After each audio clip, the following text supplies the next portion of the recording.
Hello and welcome. Now, in this course, we're going to be focusing on how you can build and maximize an information products business. Now, you may have heard this referred to as info products, and some people even use the broader term internet marketing. Now, you're going to be able to use the tactics that you learn in this course to sell physical products and or tangible services on the internet. However, we're going to focus this course on digital products. Now, with digital products, you don't have to have an inventory. It's an easier business as a result of that to run from home and generate significant income. And you don't have to have a lot of startup capital in order to get it started. Now, we're going to be talking about a solid business model. And it really is a result of the best practices of successful marketers. And we're not be talking about specific tactics within internet marketing. So we're not talking about CPA marketing. We're not talking about video marketing or PPC. Now, all of those things are things that you can do inside of this one key business model, but we're not going to be focusing on any one thing like that. Now, if you understand and you can execute this model we're going to be talking about in this course, you will not have to be a traffic master. So you will not have to know SEO. You will not have to be able to do PPV or any of those things. You will be able to use those things to enhance this model, but you won't have to know any of those to generate a significant income online. Now, we'll be showing you how to generate or how to leverage the best interest of affiliates. And they're going to want to promote your product because basically they'll be making more income on any particular promotion that they do for you. And this course is not going to be based on loopholes. So you're not going to have to worry about whether or not Google is going to slap you. You're not going to have to worry about whether or not YouTube or Amazon or anyone has changed the rules. This is based on the value you provide. We're going to be showing you how to do that. Now, this method is always going to work. It's always going to be in place to sell information products. It was working 5 years ago. It's working right now, and it'll probably work in the future because it's really based on the value you're providing to your customer as well as to your partners and affiliates. Now, this model describes a proven way of how to build an information products business. First, it's going to be based on getting targeted traffic. Then it's going to be based on converting those visitors to subscribers. Then converting those subscribers to buyers. It's also based on you as the owner of the system working with your buyers, not just as an affiliate or not just as someone who has generated a lead. You will be the owner of your system and you will be learning how you can work with your buyers. Now, here's something that you want to know here at the outset, kind of as an overview. No bot or no automated process is going to bring money to you. Only human beings have credit cards, and if you can provide value on a consistent basis to people that you focus on, you're going to be able to generate a significant income. We're going to be talking about that in this course. Now, here's what you need to understand. Regardless of what you choose to do, in order to generate a long-term sustainable income, you must master this model. You must know how to get targeted traffic. You must know how to convert those visitors to subscribers, convert those subscribers to buyers, and then how to own your system. If you master this model, everything you do will be leveraged. Everything that you learn will be leveraged. Everything that you do in internet marketing will be leveraged, and that is how you will continually generate a significant income. Now, I want to give you a visual of what the model actually looks like. Now, this is the sales funnel overview, and this is what we're going to be talking about in this course. And you'll notice that it is simple. It's based on a front-end offer. It's based on another upsell or an OTO, an upsell and an OTO after that, and an upsell and an OTO after that. You may notice that you don't see the word downsell. I'm going to be explaining how that works inside of this course. This is the model that when you generate targeted traffic to it, it will generate perpetual cash flow. So you'll want to keep it handy so that you will be able to understand in context what we're talking about in the course and how it fits into your being able to leverage what you're doing and generate a significant income. So with that, thanks, and I will see you in the next video.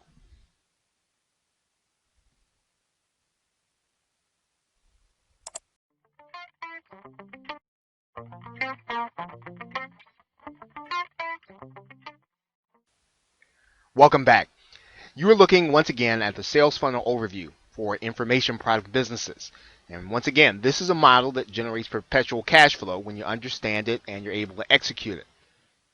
Now you might ask, why is this model so important? Why is this one that you must master? And basically, the reason is that no one product can make you rich. It is an entire system of selling products and services, even on one launch, that will make you rich, that will generate significant income. Now, you are basically looking at a system where you're seeing upsells. You're seeing a front end product and you're seeing 3 upsells. Now, regardless, your prospect will see 4 relevant offers. And that's really the power in the system. Once that buyer actually comes through your system, they're already going to be in a buyer's trance. They will have already purchased your front-end product. They will have already gone through the process of getting into their PayPal, pulling out their credit card, and they'll be in an open mode. They'll be open to making another purchase. And that really is the best time to present your best offers to them relevant to the offer that you were able to get them to buy the first time. Now, the entire system, when executed correctly, will likely, now obviously no one can make guarantees on what you're going to be able to do, but it's likely you can increase your sales by 20 to 50%. And in some cases, this system can increase your sales over 100%. So whatever you're able to generate on the front end, when you add up all the other upsells, you might be able to double that with this system. Now, regardless of what you call it, you're not necessarily showing a down sell. Your buyer, and here's the way to think about this, your buyer, your prospect, they're seeing 4 offers. They're seeing 4 relevant, different kinds of offers through this process that they're actually going to have. They're actually going to have it brought into your system through a targeted traffic method. Now, you're going to show them all 3 upsells, all 3 additional offers before they get to the download page. You're going to show them these offers while they're still in that buyer's trance. You might have even seen this process when you've actually gone through a buying process in internet marketing. You're going to execute that very same process, and remember, regardless of what you generate on the front end in terms of your sale, this can increase your sales, almost double what you're able to do in terms of numbers on the front end. Now, here's probably one of the key principles in this. Understand that if you bring someone through 4 different opportunities to buy, and let's say that you actually do double the number of sales you generate, well, this presents a significant opportunity for your affiliates, and they recognize that. Because it maximizes their opportunities, and you're able to show this to them, see, experienced affiliates with large lists, this gives them a very good reason to want to get involved with you. When they understand your offer, and they understand that they're going to have the opportunity to profit 4 times, well, that's a good opportunity for them, and it's one that if they like your offer, they'll be likely to want to get involved. So you want to be able to execute this entire system. You want to be able to commit to putting a product in place, but also to put together a system of offers that literally give your affiliates the opportunity to promote and your buyer the opportunity to buy multiple times. Now, we're going to go deeper into this model in the next overview video, but now you understand why the model is important, why it works, and why it's going to generate significant income for you. So with that, thanks, and I will see you in the next video.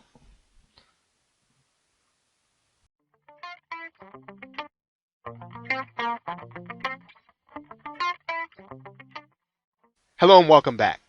Now in this video we're going to be talking about the sales funnel overview, which we have discussed in previous overview videos. And we want to answer the question if there are any limitations. And we want to talk a little bit about pricing in general. You might be thinking maybe I can raise my price 10 times over and maybe I can make even more, generate even more income. And you want to kind of get a sense for how these offers tend to work and want to give you some parameters to work with.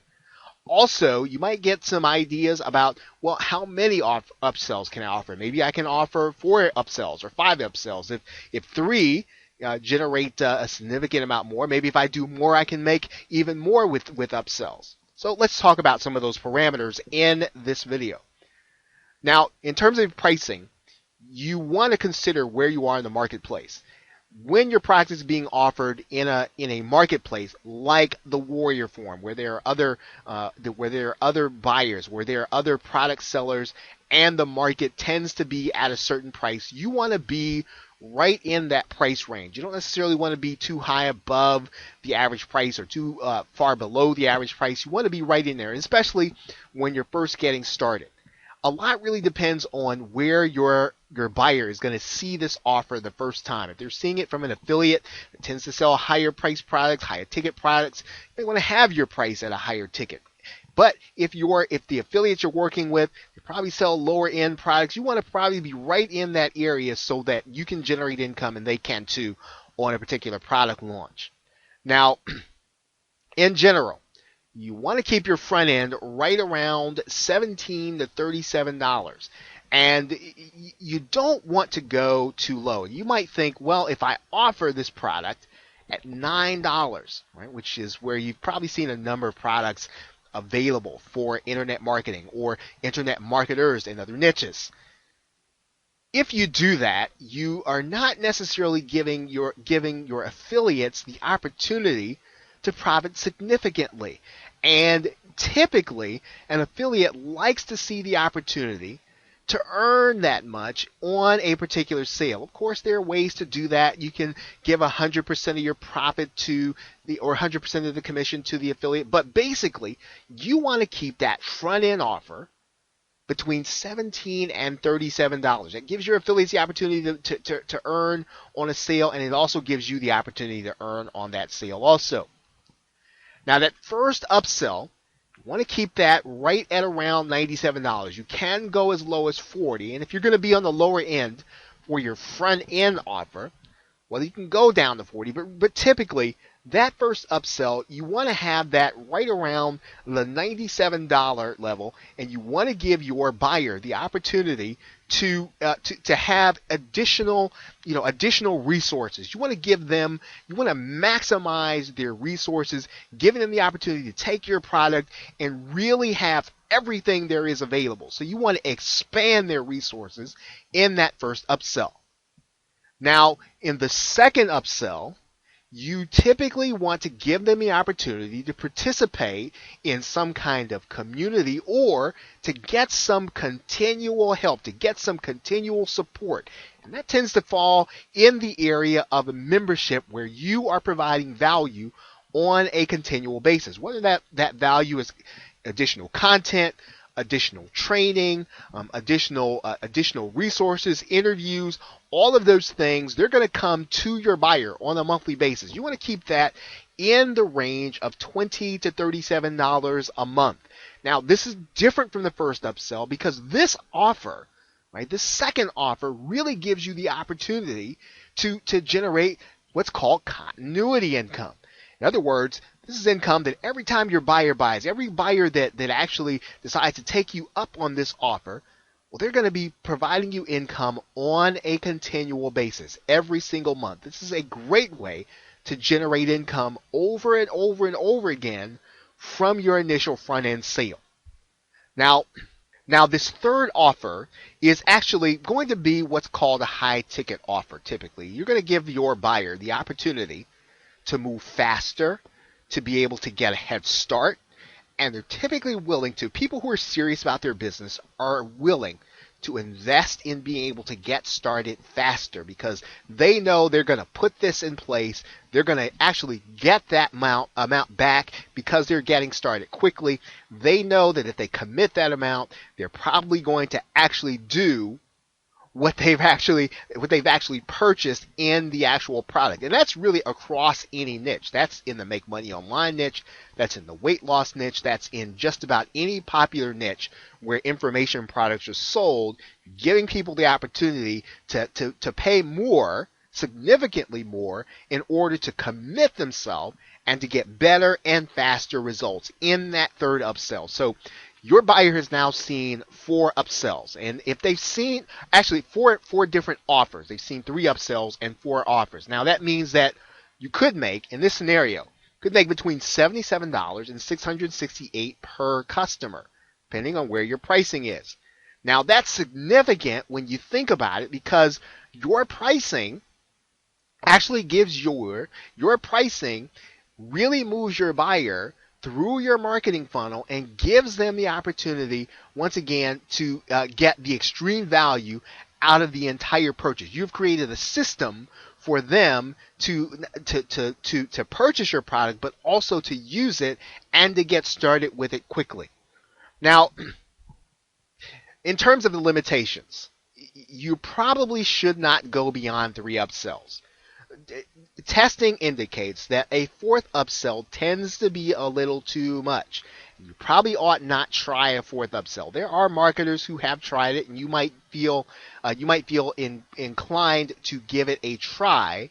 But most testing indicates that a 4th upsell is probably going beyond what a customer is willing to endure, and one that you don't want to make him or her upset when they first make their purchase. You want to keep them happy because, of course, you want to be able to market to them continually. You want to be able to market them to them over and over again.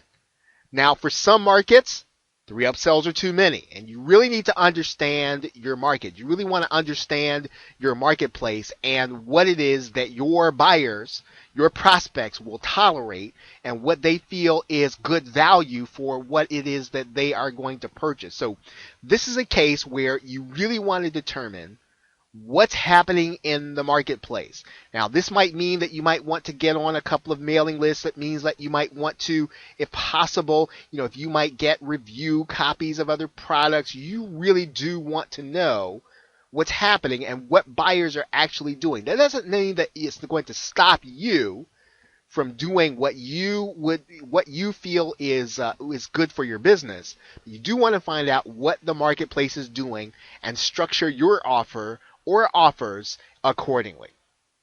So with that, thanks, and I will see you in the next video.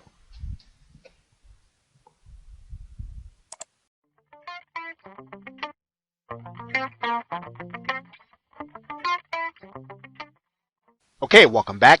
Now in this video, we're going to be talking about what you'll need to execute this model, which is the sales funnel overview, which we have been looking at for the last couple of videos. And you are going to need some things in order to get started. Obviously, one of the first things you're going to need is a domain name. And you can go to either one of the 2 companies, Namecheap or GoDaddy. Obviously, they're not the only domain name hosts that are out there where you can get them, but they're fairly experienced in working with internet marketing, and you'll be able to go through the process fairly quickly and inexpensively. Now, you'll also need hosting, and a number of marketers use HostGator. Once again, a company that's easy to work with. They also integrate nicely with Namecheap and GoDaddy, and you'll be able to do this without a significant amount of expense. Now, you are also going to want to collect names and email addresses, and you're going to need to do that on a database, and the database that marketers use is called an autoresponder. And there are 2 companies that are available to marketers that are reliable.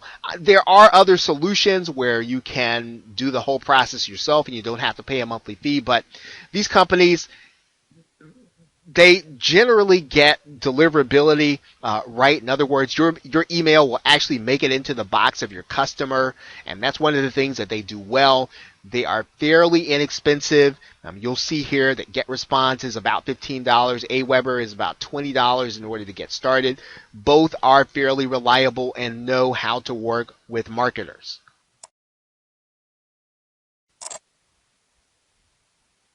GetResponse actually also has a landing page system, but to get started, all you really need to do is to do their free trial. It's a 30-day trial that will allow you to get started with with their system. You'll be able to collect names and email addresses, store them, and when you're ready, you'll be able to send them out to your customers and clients, and you'll be able to do that with the assurance that probably won't be tagged for spam and that your emails will make it into their box. That's what the autoresponder does. Now, GetResponse is the one company that we've mentioned. We also mentioned Aweber. Aweber will allow you to sign up for a $1 trial and $19 a month. And once again, you should be able to make that back with your first launch, and you may be able to make that back fairly quickly. You are going to need to have a place to collect names and email addresses if you're going to be involved in an online business. So this is a very important part and one that you definitely need to take, and you don't need to worry about the $15 or $19 that you're spending here. Just choose one. Either one is a good choice.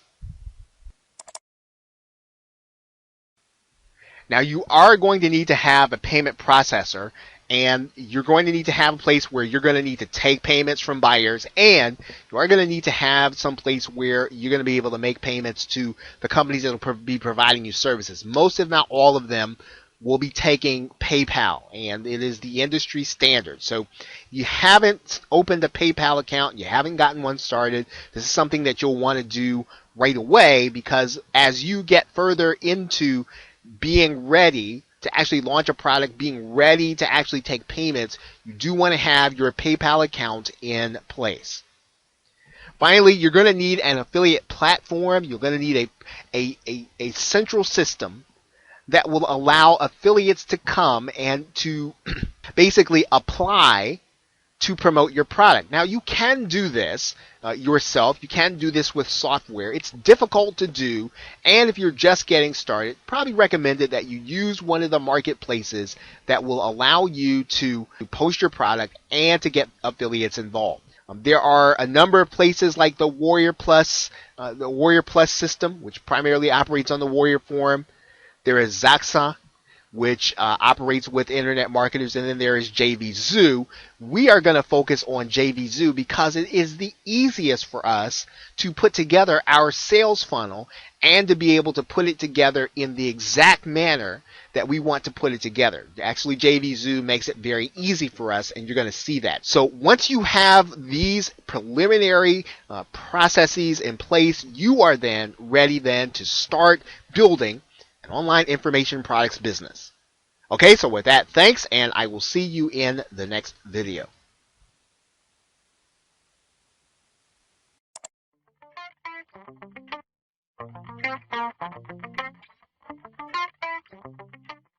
Hello and welcome back. Now we're going to continue our discussion on what you can do in order to put together a system of offers that will allow you to maximize your income and to attract the right affiliates. Now, we're going to start thinking about how to structure our offer and what are our options and what are the options that are available to us, and how do we figure out what it is that we are going to finally put in place in terms of our front end and our upsells and what our pricing is going to be.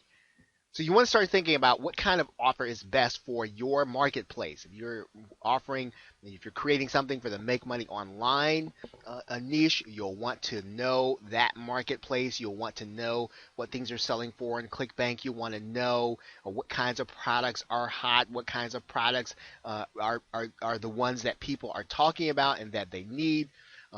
You'll want to determine also, in addition to what's happening in the marketplace, regardless of your niche, you do want to start thinking about, well, what's going to be profitable for you and your affiliate partners. So you want to think about, you want your affiliate partners to bring traffic to you. You want to think about structuring your offer such a way that both you and your partners are going to be able to generate profit while at the same time providing maximum value to your customer. Now, there are three kinds of offers. There's the do-it-yourself offer, there's the do-it-with-you offer, and the do-it-for-you offer. We're going to talk about each one of those. Now, in terms of the do-it-yourself offer, or DIY, the buyer does it all themselves. And so they're going to get your info product, and then they're going to watch the videos. They're going to go through your documents or your PDF or listen to the audios, and then they're going to execute whatever the information tells them in order to get the result they want. So these are ideal as front-end offers. You can price them any place from $7 up to $97. If you're going to be offering a home study course, you can offer anything from $297 to $997. But basically, you are really giving the buyer the opportunity to do something themselves, to participate in their improvement, regardless of where you decide to put this. Once again, these are best as front end offers, and they make a great introduction to your marketing funnel if you're bringing people in to what you offer for the first time. Now, you can do this in the form of ebooks or videos. And your home study course can be a combination of those. It can be audios, videos, PDFs, and anything that gives the buyer the opportunity to study on their own, whether or not their mobile device or on their computer, or they'll be able to print it out. Anything that they can do on their own in order to get the results they want. Now, the other kind of offer, of course, one of the other kind of offers is a DWY, which is partially between the gap between DIY, do it yourself, and done for you. It's right in there. It's doing it with the buyer. So you're assisting the buyer. Basically, you're going to have to be there. You are contributing your time to the buyer. You are helping this buyer with your presence, with your knowledge, with your with your expertise. Now, we're talking about coaching programs. So this is where the buyer gets some of your time in exchange for a fee. And you do want that fee to be substantial, because your time is worth something. And you're going to be mentoring. In some cases, you're going to be mentoring a group of buyers. Other cases, you're going to be mentoring the buyer one-on-one. It can be structured in any way, once again, that makes it the most sense. It's consistent with the market, consistent with your product, and provides value to the customer. You can do consultations. So you can meet with them, in effect, one time, or you can include a consultation as part of your product. And basically what you're doing is you're really giving your buyer a head start. You are working with them until they are ready to start the process. You're not doing the entire thing with them, but you're really getting them started by consulting with them at the beginning. And this is one of the products that you'll want to consider using as an upsell. You don't want to structure this at the beginning. You don't want this to be the introduction to what it is you offer and to your products and services. And in general, I mean, since this is your time, you don't even want to start the conversation at less than $97. And even that can be a little low for an actual coaching program where you are contributing your time. Now, the other aspect, the other way of thinking about how to structure your product is DFY. Okay, and this is the ultimate offer for the buyer. And what you're doing is you are really basically working with a buyer that's either too lazy or too busy to execute your information. You're going to do it for them. I mean, you're going to take the entire package. You're going to take the entire method, whatever it is that you're showing them how to do. You're going to do it for them. They're not going to have to think about putting it in place. You are going to execute the offer. And this is great as one of the upsells, because they've already shown an interest. That they understand the concept. They understand your front-end offer, whether that's internet marketing or some other niche. If they understand, then if you have a buyer that, once again, is willing to invest in the best possible start, they will be open then to spending a high ticket or a large amount in order to have it done for them. You are removing the hurdles totally. So there's not going to be any reason that this person is not going to be successful because you're going to do it for them. And typically, this is probably not going to be a product. This is going to be a service. So you're going to offer them a service. You're going to undertake it for them. And when they are, when you have completed, they're going to be either done with what it is that they want in terms of result, or well on their way and would not have been able to do so otherwise.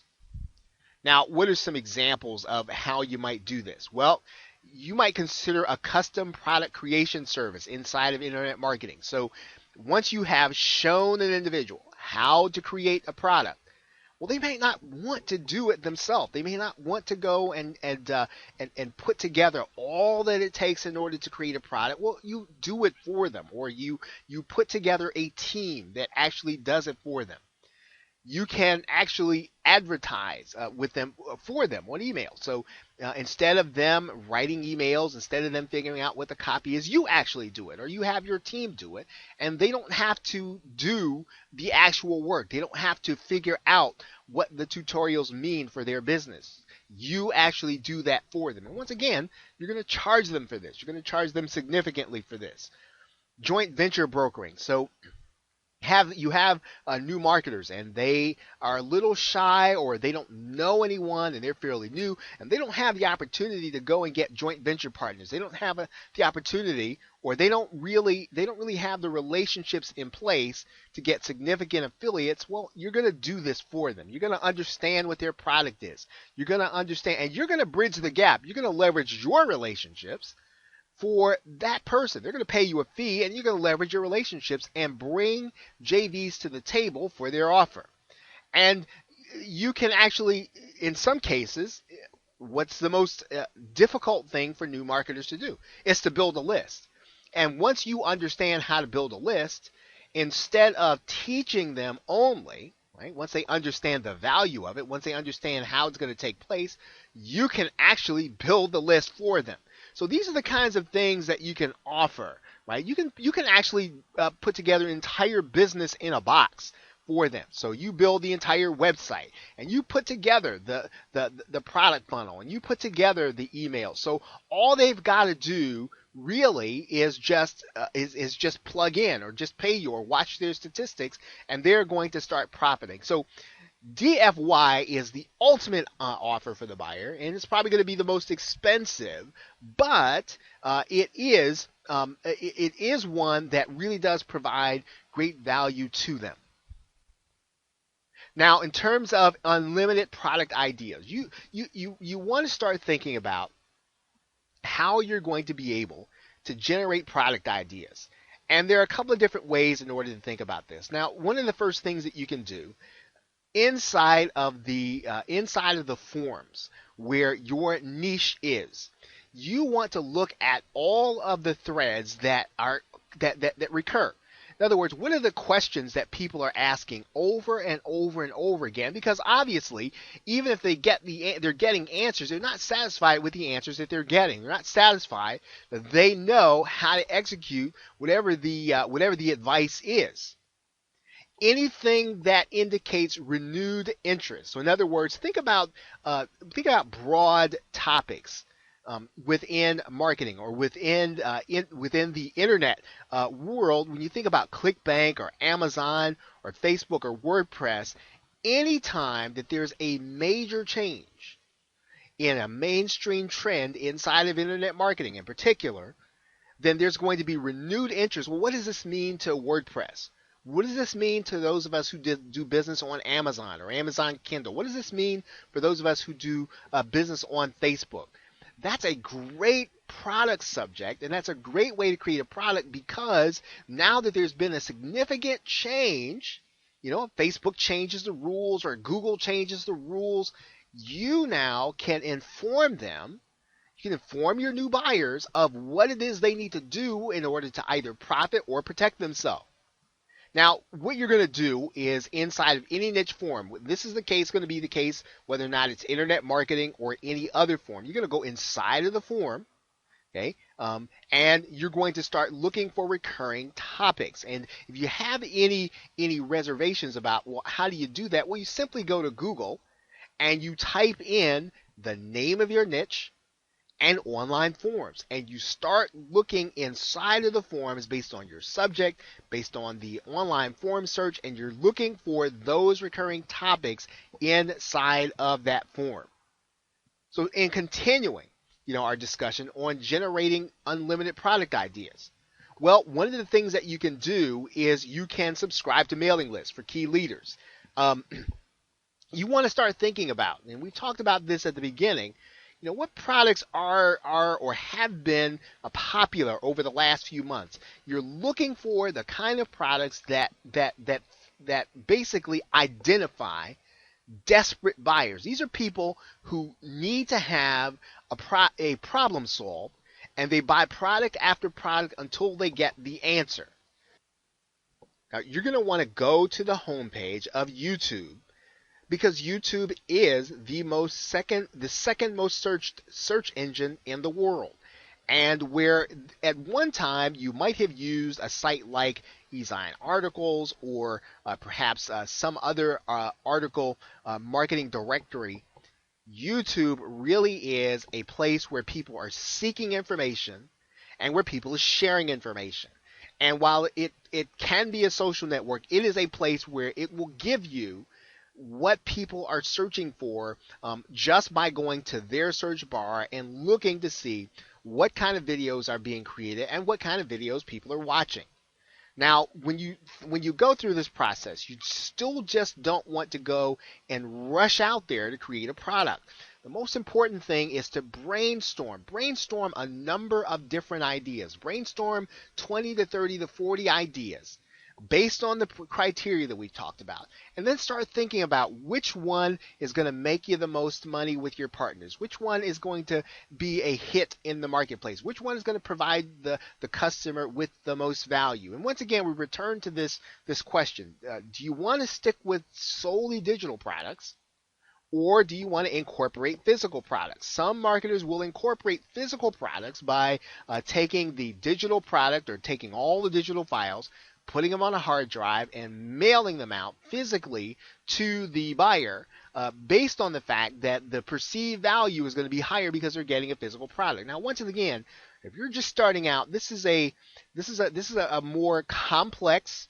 It's a more involved process, and it's one where you're going to need some support. It's going to need some help. And if you have a big selling product, you have a high ticket product, it may be a little difficult to navigate all those issues, provide the level of customer satisfaction that they expect, and provide digital products. So in the end, it's always going to be best to stick with a digital product and to deliver that product on time, automatically, every time. Once again, as you get more advanced and you understand how the whole process works, adding in or incorporating a physical product can be beneficial. So now, what are you going to call your product now that we're thinking about this?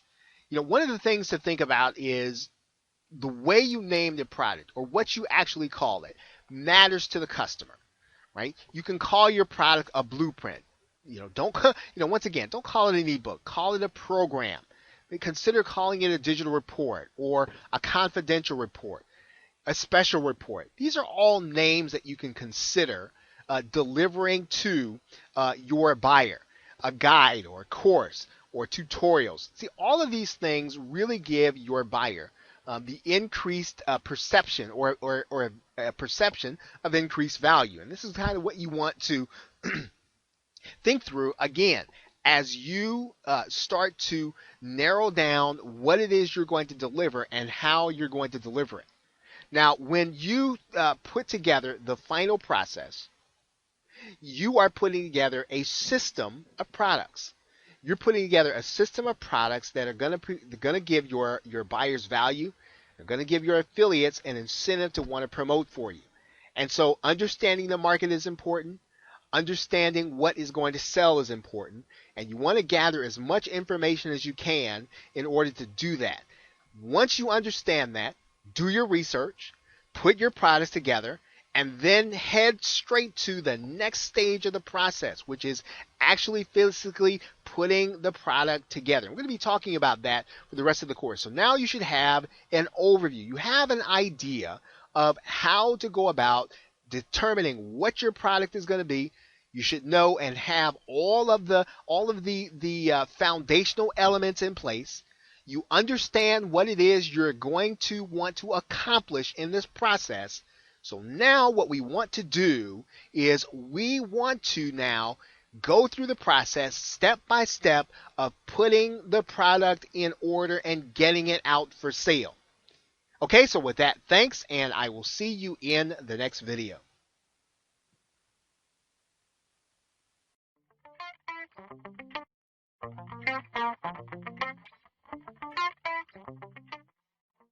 Hello and welcome back.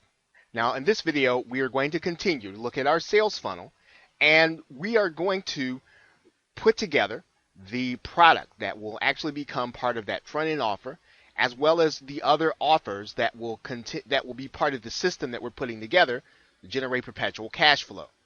Now, the system does require a focus on product creation. And if we focus on marketing at the same time, it's going to be difficult to also focus on the creation of high quality products that are going to be worth the value that we're going to be asking for in these 3 to 4 offers. So what we need to do is to team up with someone to create the actual product. Now, we could do it ourselves. We could do all of the videos and PDFs and audios and then put together the membership sites and all the other things that we need to do. That's hard to do in a particular launch and effectively recruit affiliates and to do the marketing that's going to be necessary in order to create the momentum to generate significant income. And as a result of that, when we team up with someone, whether or not we outsource it or whether or not we work with someone, the product creation really does become our biggest single expense. So one of the ways to think about this is that when we team up with someone, we really want to look to not necessarily a 50-50 split in order to do the marketing while they do the product creation. The marketing is really still the most valuable part of the partnership. And as a result of that, you should be really looking to set the split at 60-40 or even 70-30, mainly because without the marketing, even a good product is not going to bring in a significant amount of income for that product creator or for yourself. So what you want to have in place is a written partnership agreement. Now, you're not starting another legal entity. That's not what we mean by partnership agreement. This partnership agreement should be specific for the actual product that's being created. When that product is complete, then the agreement effectively ends. And so when you draw up the agreement, just make sure that you understand what your responsibilities are and that there's a clear understanding of what the split is, and then how you will how you will receive the funds and how you'll handle refunds, and all of those things can be handled through your payment processing system, which we're going to be talking about in JVZoo when we get to that section of the course. Now, another way to do this is to have freelancers do some of this process for you. And of course, I've got written there that you can actually have freelancers not only create the product, but they can also create sales copy for you also. Every aspect of the product creation process, from the graphics to the actual product to the PDFs to packaging the product, all of those things can be outsourced so that you can focus on marketing. Because once again, if you don't bring the affiliates to the table, if you don't get the traffic to the offer, there really will not be significant income in product creation. And so when you look to outsource this process, you can go to sites like Elance and Odesk and all of the freelancing sites, guru.com, all the freelancing sites that have freelancers that are willing to do these things, and that they have a price where they're willing to commit their work, where their agreement with you ends. So in other words, they're not looking for a percentage of the product and a percentage of what you actually do with your marketing. They're looking to create the product as a job, and once they give it to you, their rights cease. And so that's another way to approach this process. Once again, it can be on the expensive end because you're really paying up front, but it can also be valuable to you because then you aren't splitting the profit with someone else. So those are two ways that you can actually get the entire process done. And once you work with a freelancer, or once you work with someone and you understand how they work and they understand what it is that you want in your product creation, it's really best to keep them so that as you continue to keep products, as you continue to create products, to create new systems, you will want to have that person working with you consistently. And that's how you will then be able to consistently deliver high value to your customers, both new and existing. Okay, so with that, thanks, and I will see you in the next video.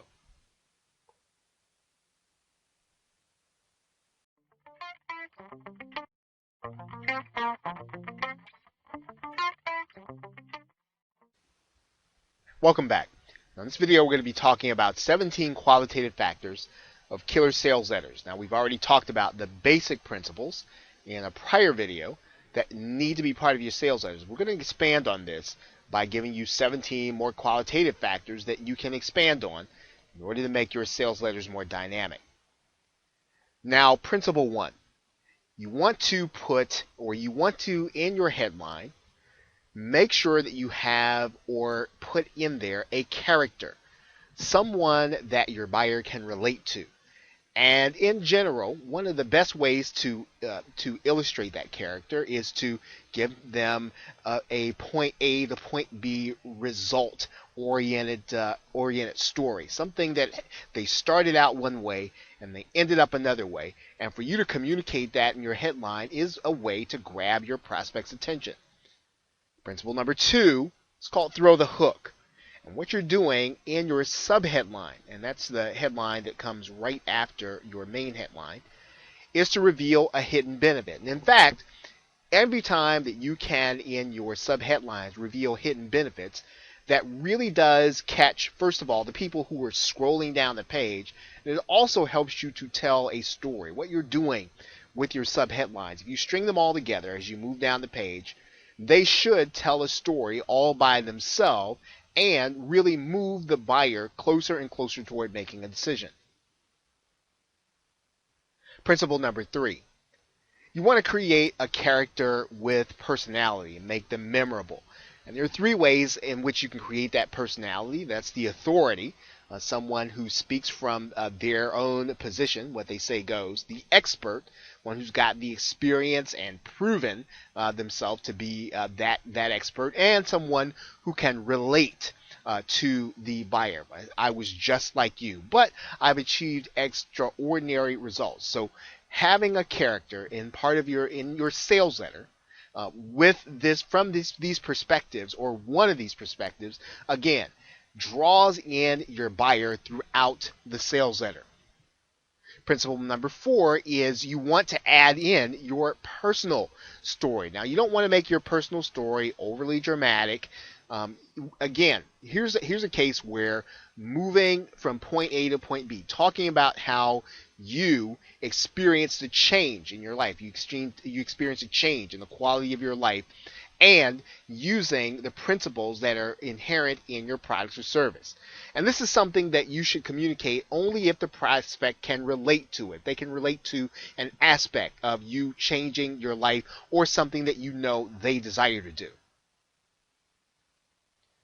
Principle number five, social proof. In other words, you want your prospect to feel like they can do it too. And so you want to give them testimonials. You want to give them the opportunity to see people who have benefited from what it is that you're offering. In other words, a prospect is asking, has anybody else tried this? Most people do have a herd mindset, so they're going to move, and they like to see that other people have tried something before they move ahead. Principle number six, you want to write to the primal brain. In other words, people really respond to things that they believe are going to be easy and simple. and they're not going to require any work, and that things are going to happen instantly. And people think this way regardless of how smart they are, regardless of what their IQ is. You want to talk to their subconscious. Their subconscious tends not to make tend not to make difficult or complicated decisions. They answer questions like, should I or shouldn't I? That's the buying question that you want them to start asking, and that they will answer if you help them to do that by speaking to their primal brain. Their mind will turn off. You put complicated things in your copy or technical things, their mind's going to turn off. And so you want to speak to their primal brain in order to get them to make the decision in your favor. Principle number 7. Emphasizing the problem before the solution. Now, once again, you want to make sure that you don't present the solution before you talk about the prospect's problems. You want to make sure that prospect knows that you relate to them. They know that you understand what they are going through, and that you understand their fears. You understand what the problem will look like if it's carried out to an illogical conclusion. You exaggerate that problem. And you then are going to offer inferior solutions. In other words, you're going to offer solutions that are real, but that fall short of the one that you were going to offer to them with your product or service. Principles number 8 or 9. Now, principle number 8 is damaging admission. In other words, you know that no product is perfect, and you want to confess any minor drawbacks in a way that moves that buyer closer to the buying, to making a decision for you. Because look, this is going to eliminate your bad characters. It's going to keep the good ones. This is going to give your product a realness that will build trust with that buyer even before they make the decision to hit the buy button. Now, principle number 9: covert benefits. In other words, you don't want to talk about the features of your product, the things that your product is. You want to talk about how that product changes the lives of your prospects. A benefit is something that is a qualitative way that your life changes. Now, obviously, that's going to be it's going to be something that will answer the question, why is that important? In other words, you might have an ebook that you are selling. Well, why is it important that your prospect have an ebook? Well, it's important because they're going to learn principles in order to make more money. Well, why is that important? Because they're going to increase their quality of life. Well, why is that important? Because it's going to help them to live the purpose for which they were created. So you want to continue to answer the question, why is that important? And benefits effectively do that. So in this case, let's think about that ebook again. What's one of the benefits? Well, it's instant. You get it right now. There's no waiting. No waiting for shipping or delivery. You're going to get it right now. Once again, speaking to that primal brain, something that is something that the prospect really wants, and something that is really going to be important to them as they make that decision. Principle number 10, you want to add in smart justifications. In other words, you want to answer the question for the prospect. They're asking the question, why should I buy from you and not from someone else? And you want to start then talking about what's unique about your product and your service. What is it that you're adding to this that your prospect should make the decision for you? Why is this price the one that they should buy at? Well, that's important. You want to make sure that you're talking about the value of what you're offering and what they're really getting in real value. And why right now? Why is it important that they buy now? What is it that they're going to miss out on? What is it that they are going to gain from buying now versus later? They're asking those questions, and you want to help them to make the decision in your favor, but you have to do that by justifying what it is that they want to do. Principle 11, make the value exceed their expectations. In other words, you're going to be talking about they're going to get 10 times the value for just a certain amount. Or in other words, you want to make sure that yes, you're asking for a certain amount, but they're going to get so much more if they get your offer. And you're going to make sure that they are going to expect the price to be extremely high based on what they're reading until you finally reveal the price where you are really giving them an extraordinary value for an extremely low price. This is actually called price slashing in traditional marketing. And principle number 12, you want to work in your sales letter to increase the perceived value. Remember, you're not selling the thing. You're not selling an ebook.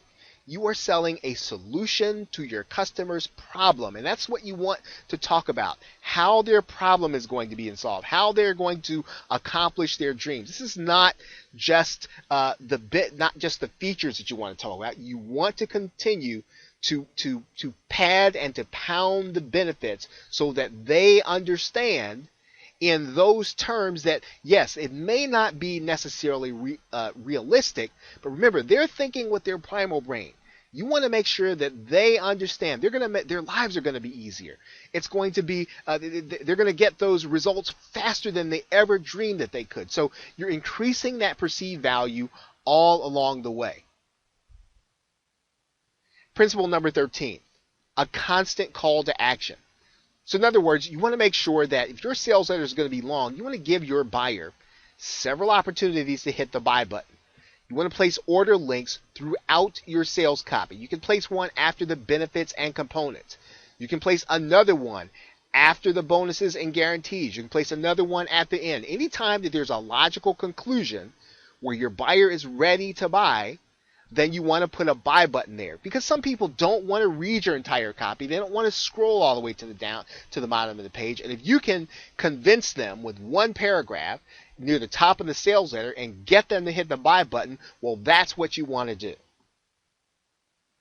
Principle number 14, scarcity. Now, this is one that you should have both at the end and even throughout. You want to communicate the fact that they're not going to be able to get everything that you're offering at the point at which they're offering unless they take action now. So you can limit the quantity, right? You can limit the time. In other words, you can say that this offer is only going to be available till a certain date or at a certain time. You can limit the bonuses. So in other words, yeah, you can get the offer at this price, but you're going to miss out on the bonuses if you don't get in at this particular time. And remember, you want to make sure that you add in that damaging admission. Yeah, the website's always going to be here, right? But your life's not going to change. Your life's not going to be any different unless you take action now. Continue to emphasize scarcity to the buyer. Principle number 15, illustrate the future for them and show them what their lives are going to be like if they don't purchase now, right? Tell them what's going to happen. If they don't act now, paint the picture with your words. Tell them what's going to happen if they don't take action.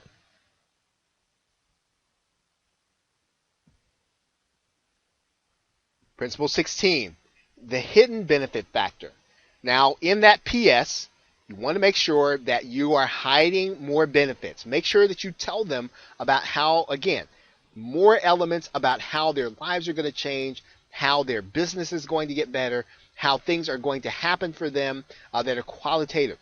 You want to emphasize these in that PS section there at the end. Continue to reveal hidden benefits throughout the sales letter, and especially there at the end. And then principle 17 for killer sales letters is this. All sales writing takes practice, and the only way that you're going to get better at writing copy is to write it over and over. So as you create more products in order to increase your income, consider doing your own sales letters. Make sure you're reading other sales letters, and make sure that you're understanding what elements are going into these sales letters in order to get people to buy. You need to understand these things, because even if you're going to hire out a sales letter, you want to understand what makes a sales letter work, and you want to make sure you understand what good copy is as you begin to create more and more sales funnels and more products.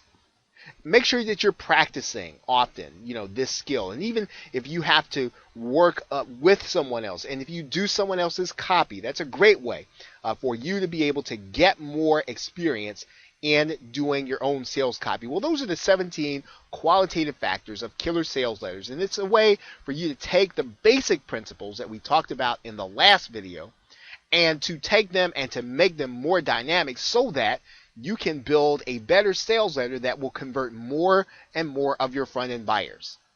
Okay, so with that, thanks, and I will see you in the next video.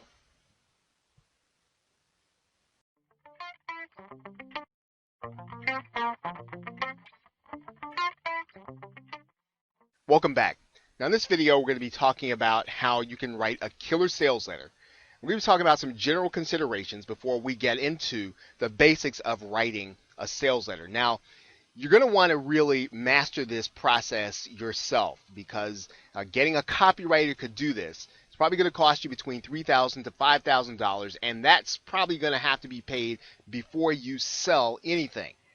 And the higher the price of your product, the more convincing your offer is going to have to be to the customer. And so you are going to want to make sure that you have those key fundamental elements that we're going to be going over in this video in your sales copy. Now, the process really starts with a product that your customer just cannot do without. So really making sure that you've got a good product that's hitting the market, that's timed well, that the customer, you know that customers really do have a desire. That goes back to the research and the brainstorming process that we talked about earlier in the course.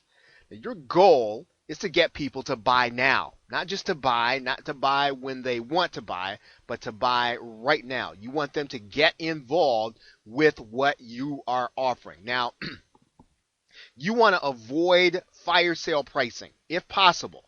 You want to price your product at the value that you are trying to communicate to the customer. Fire sale pricing doesn't make you credible to either buyers or affiliates, and quite frankly, it will start to diminish your brand. If you want to attract affiliates on a continual basis, that's going to be difficult if you're offering fire sale pricing. Now, in general, what you want to do is you want to make sure that your pricing ends in 7. That's generally what internet marketing pricing does, and that is what customers expect. And there is some science on why the 7 actually works in terms of how people read numbers from left to right. In general, digital products that you're going to be offering in internet marketing, particularly the make money online niche, you want to end them in a 7.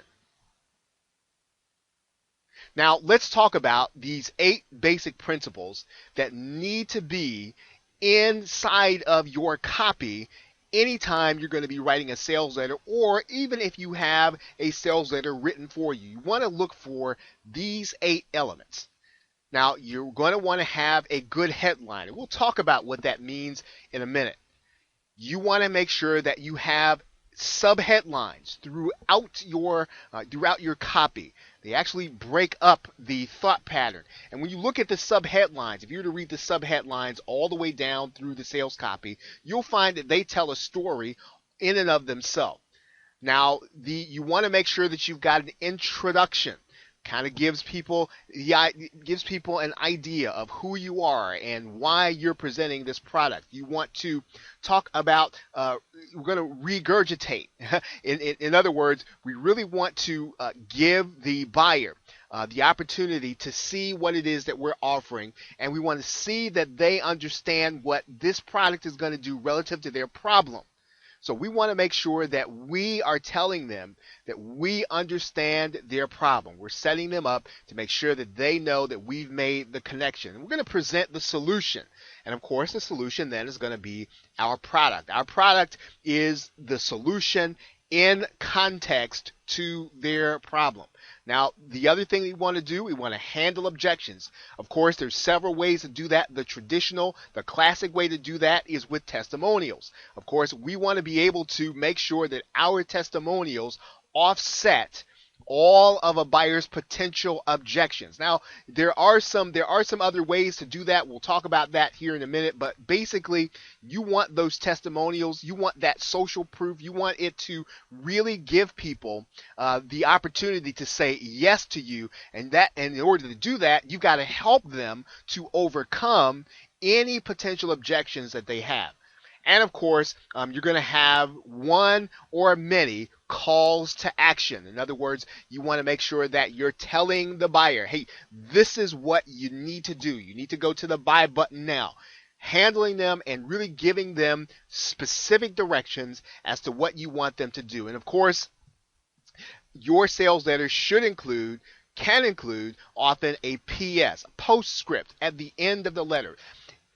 Web copy is really a personal letter. It's from one person to another. It's communicating to that person why it is that they should buy, who you are, and why it is, of course, as we said in the outset, why should they buy now? And so we want to make sure that the sales letter that we write does drive them to buy and buy now. So what about the headline? Well, the headline really is the most important part of the sales letter. And that headline is that first thing that they're going to read. It grabs them by the throat. And either the prospect continues to read or they click away and go someplace else. So you want to make sure that you grab their attention. Color is important. And there's a code there, and you want to take a look, and you want to make sure you use that bright, solid red that communicates to them. Look at me. That headline screams, "Look at me first." And in general, there are several fonts that marketers use. In testing, in general, the font tends to be Tahoma, Myriad, WebPro, Impact, Arial, or sometimes even black. But regardless, you want to make sure that you are using, again, the font that marketers are going to be anticipating that says, hey, look at me and look at that headline. You want to make sure that that font is going to be about 30 to 36 point. Again, not overwhelmingly big, but big enough so that it stands out to the buyer when they come to the page. Start your headline with words like announcing, attention, an open letter, discover, or how to. All of those things really get their brain thinking and moving in the direction so that they will continue reading. You don't want them to come to your headline and be bored. You don't want them to come to your headline and decide they want to go someplace else and read other things. Now, another thing you want to do in your headline is to call on a specific audience. You want to say to all internet marketers, to men wanting to date women. You want to make sure that your headline speaks to someone specific in what it says and in how you say it. And of course, you want to address the headline, and you want it to address you. And you don't want to use general terms like you all. You want to say you. Remember, it's a personal letter. You want to promise a benefit in the headline and show specific results. Now, there are some other things that the headline really does need to have. We want to go over those things right now. Now, here's a bad headline. How to get the woman of your dreams. Now, it sounds like it's salesy, but it's really not. Really, it's generic. It doesn't say anything. It doesn't really call anybody to action. It doesn't really give anything specific. Now, here is how you might improve that. Here's how a 23-year-old goofy geek got phone numbers from 17 attractive girls in 1 week, and now he's about to spill the beans. Promises that benefit a specific result. You've got something there that grabs the reader by their throat. In your headline, you want to have a character. Notice how you've got a character in that headline. Goofy geek, right? Now, that's someone that even if you're not a goofy geek, you know who that person is. You can probably relate to that person.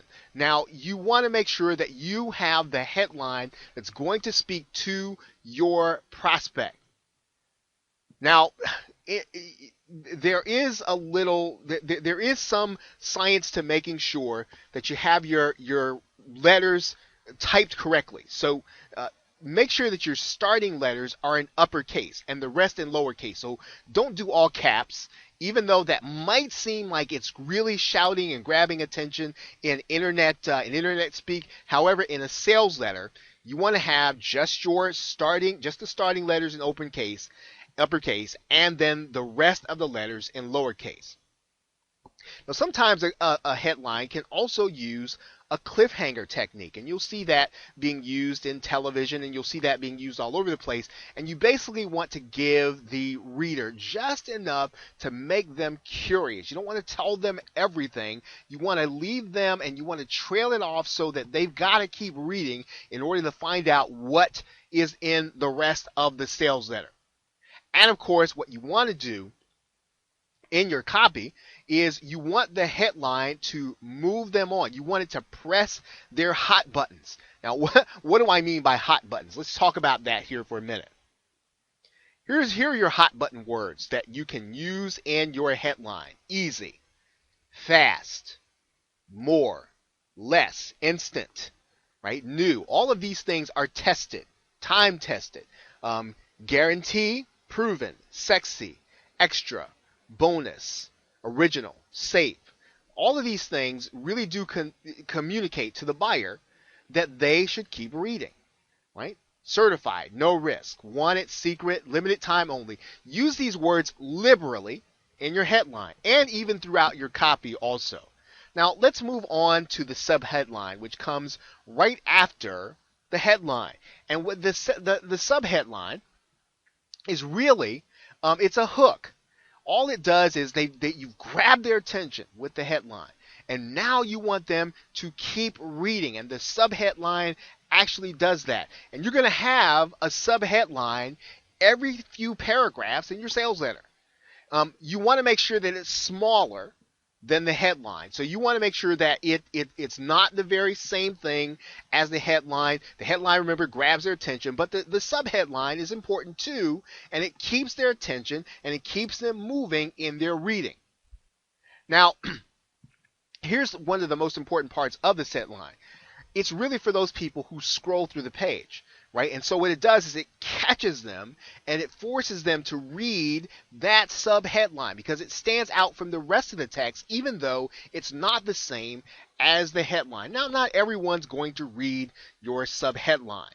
Now, when you look at all of the subheadlines together, if you read them one by one and you skip over the text, all those subheadlines should tell a story. Right? They should tell a story all by themselves and lead the buyer down the page. So now the third element is the introduction. Now in the introduction, you want to really qualify that prospect. You talk about his or her problems. You talk about what they are aspiring to. You make sure they know that you are relating to them. And you don't want to use dear friend. Okay, that's something that internet marketers have come to use and they have come to put in sales letters, but you want to avoid that. That really screams that your sales letter is insecure, is insincere, and that you haven't really thought through your prospect. You don't really know them all that well. Be specific also. Talk about it, dear frustrated marketer, or dear someone dear someone who wants to double their dating. Really get specific in your language when you do your introduction. Talk about them a little bit, right? Talk about yourself a little bit. Talk about how you have the same problem. Talk about how you can relate to what they're going to. Really establish that connection in your introduction, because the prospect is asking, who are you? And why should I listen to you? Now, we're going to move on to something that sounds slightly similar, but it is a necessary part of your sales letter. It's called regurgitation. And it really is this process of exaggerating the existing problem. You are going to make sure that your buyer knows that you understand what they're going through. Now, the reason that you're going to do that is because you're going to exaggerate the problem. Because a buyer understands their problem in exaggerated terms. They're thinking about the worst case scenario. And you are going to do the best you can to take them there visually and through your words. So now what you want to do in the regurgitation process, you want to introduce solutions to them But these solutions are going to be inferior to what you are eventually going to offer. So, for example, if you were talking to an internet marketer, one solution would be to have someone, a professional, create a product for them. Let's say that your product was about product creation. You talk to them about how they could have someone create a product for them and do all the work for them, and talk about how much that would cost, right? And so you are always going to present a choice to them that's real, but one that is less than acceptable to them. So finally, once you have set the stage by exaggerating the problem, so they know you understand, they know you understand, you've made that connection with them because you've explained that problem in terms that they are seeing in their own life and in their own mind. You are going to present your solution, and you start out by saying introducing. Right? Introducing whatever your product name is. And then you want to start talking about the benefits. What does your product offer? What does your service offer? Now, when you have more than one component, right? When your product offers more than one key benefit, has more than one aspect, you want to use Johnson boxes. And they're little colored boxes that really highlight one particular aspect or one particular component of the product. You want to put each component inside of a Johnson box.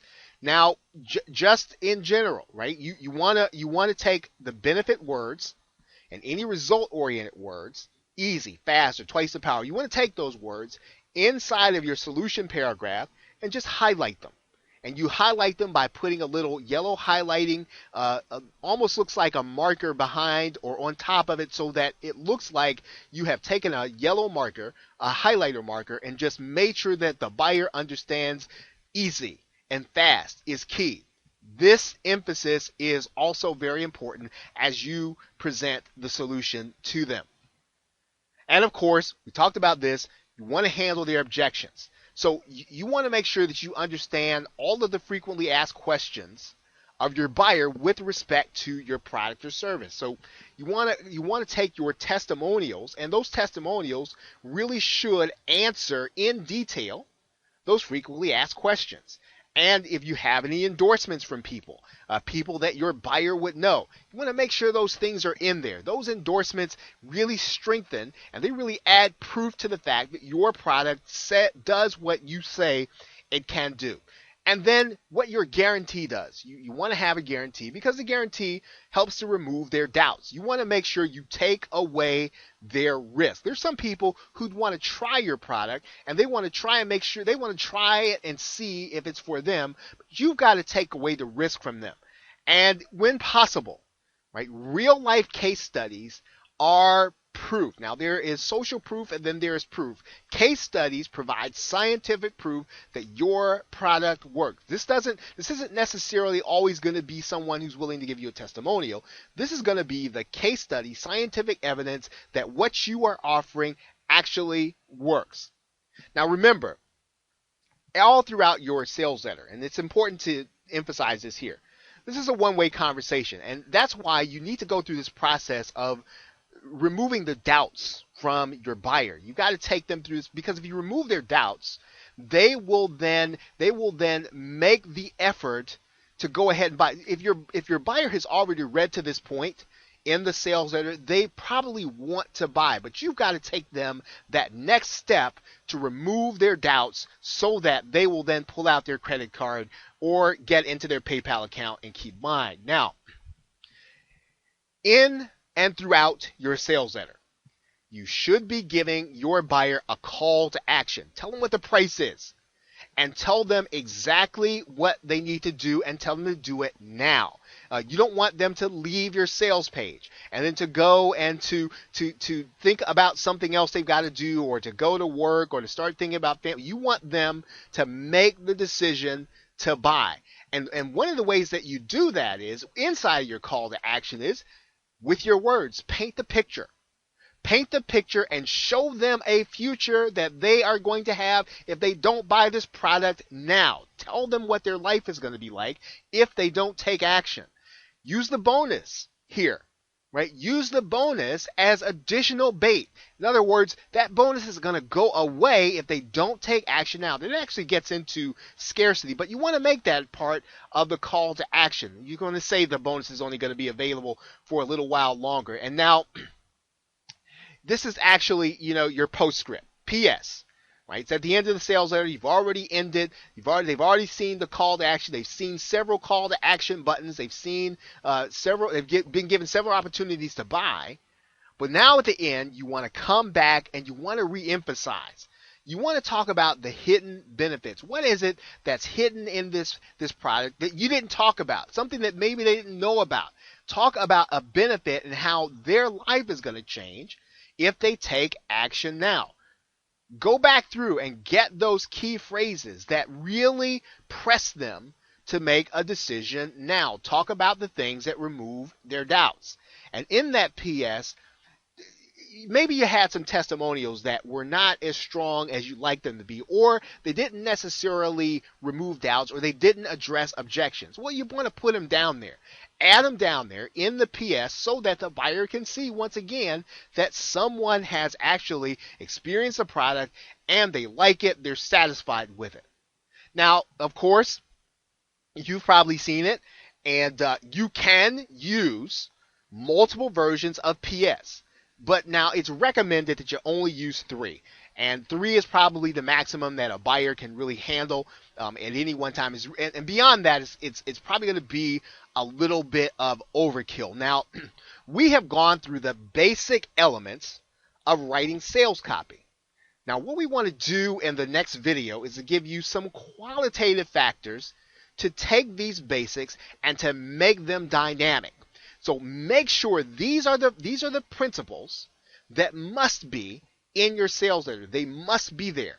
But now we're going to talk about how you take those and how you really make them so that they move that buyer and make them take action. We're going to show you how to make that copy stand out and convert your buyer in the next video.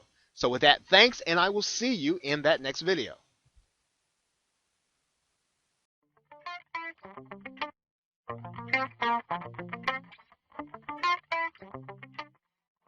Welcome back.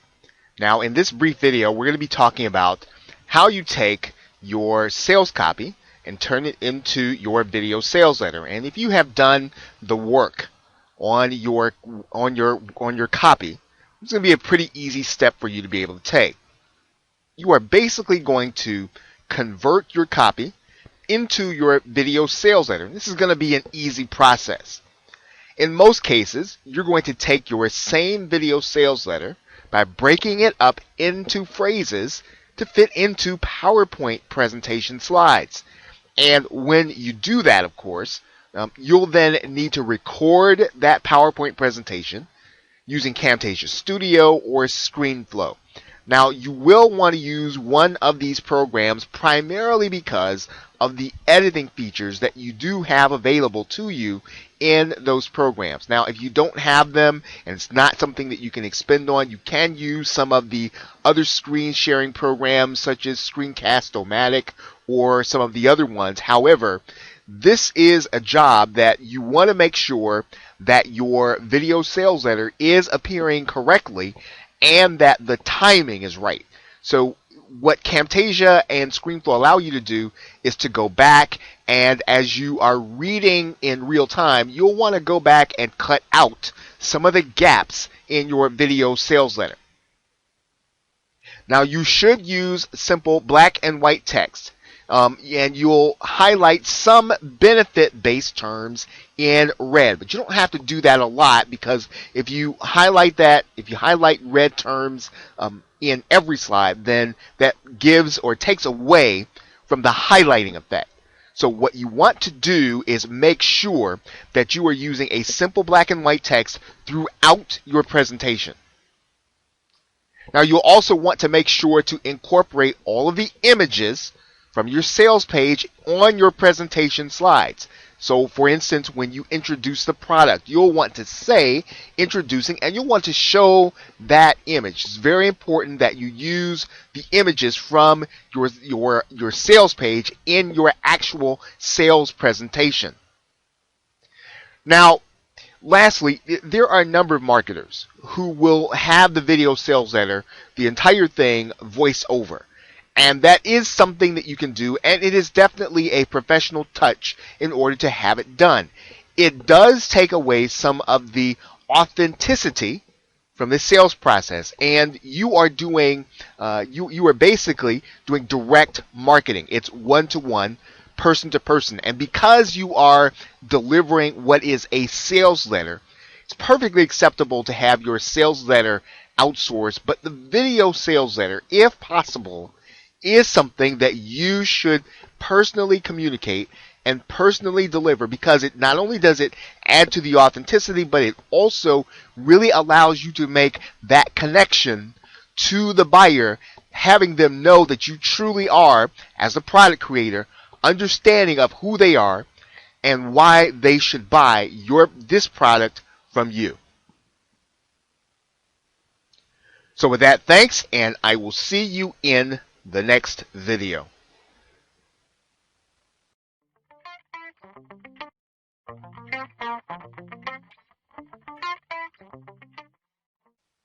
Welcome back. In this video, we're going to continue to talk about how to implement the sales funnel. And in particular, you've been looking at the diagram. We've been talking about upsells. I do want to talk about what upsells are and why they're important to this process. Now, after the front end purchase, your buyer will see another offer, and that's going to be your first upsell. And actually, they're going to see 2 other upsells right after that. So what does that mean? Well, if you think about it, if you've ever purchased a domain name at GoDaddy, and if you haven't, it's almost worth going to purchase one in order to see this process. GoDaddy will give you several opportunities to make several purchases, and they give you these opportunities so that you can enhance what you're already buying. They probably don't make a lot of money on domain names altogether, but they probably make a lot more of their profit on the sale of other products and services. And so they give you several offers throughout the checkout process before you actually get to actually pay. And that's basically what you're doing the same thing that GoDaddy does. Domino's Pizza does the same thing, and they give you several opportunities to order more and to add more to your pizza and to add other things to the pizza, adding drinks, and they give you the opportunities again to spend more money and to actually generate more profit for Domino's. And you'll actually see this with Best Buy after you've purchased something, and they will give you the opportunity to get accessories. They also give you the opportunity to get a plan, right, to protect to protect the repairs. All kinds of companies, large and small, will provide their buyers with upsell opportunities, and you want to do the very same thing. A digital product in that respect is no different than a physical product.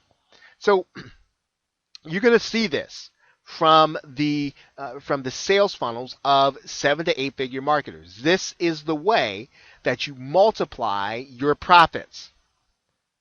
And in fact, we talked about customer lifetime value, but this can almost skyrocket your customer lifetime value by, in some cases, over 1,000 to 1,400%. It's very easy to do that if a customer makes a front-end purchase and buys all the upsells that you give them.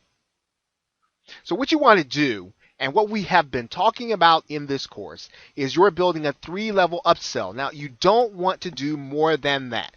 Now, this will irritate your customer, and it will keep them and prevent them from wanting to go into another buying relationship with you again, even as they are on your email list. So 3 is the limit. In some cases, you may want to consider, based on the niche, even doing less than that. Now, overall, this is going to increase your conversion rates. It really is the key. This model, or adding in an upsell, giving them the opportunity once they make your front end purchase to buy more, is the key to exponential profit. You have the buyer right there. And this is why, even if you don't have a lot of traffic, you are exercising the maximum opportunity for the buyer while they're there. So you have one buyer that might make 4 purchases. And if you think about it, if you were to use paid advertising to try to acquire 4 new customers to make one front end sale, that's going to cost you. Well, this doesn't cost you anything because the buyer is already there. Whatever you paid or whatever that buyer actually cost you, if you actually attracted them through paid traffic, that is the cost that you'll be paying. But you will be seeing a high ROI because they will be buying 3 to 4 products from that one appearance or that one visit to your site. And probably the key in this, and we're going to be talking about this in the rest of the course. This is very easy to set up in JVZoo. Very easy, and you will be able to set up your upsells with astonishing ease. All you'll need to do is to make sure your copy is right and that you have it on the right web page. But setting up your upsells is going to be very easy, and you're going to be able to do that with with JVZoo. So that is the benefit of doing upsells inside of your product funnel. It is the key to being able to maximize what it is that you're doing with your visitors when they come to your site. Now, in the next video, we're going to talk about a related subject, specifically with this model. We're going to be talking about downsells and traditional downsells and downsells and how you are going to execute them. Okay, so with that, thanks, and I will see you in the next video.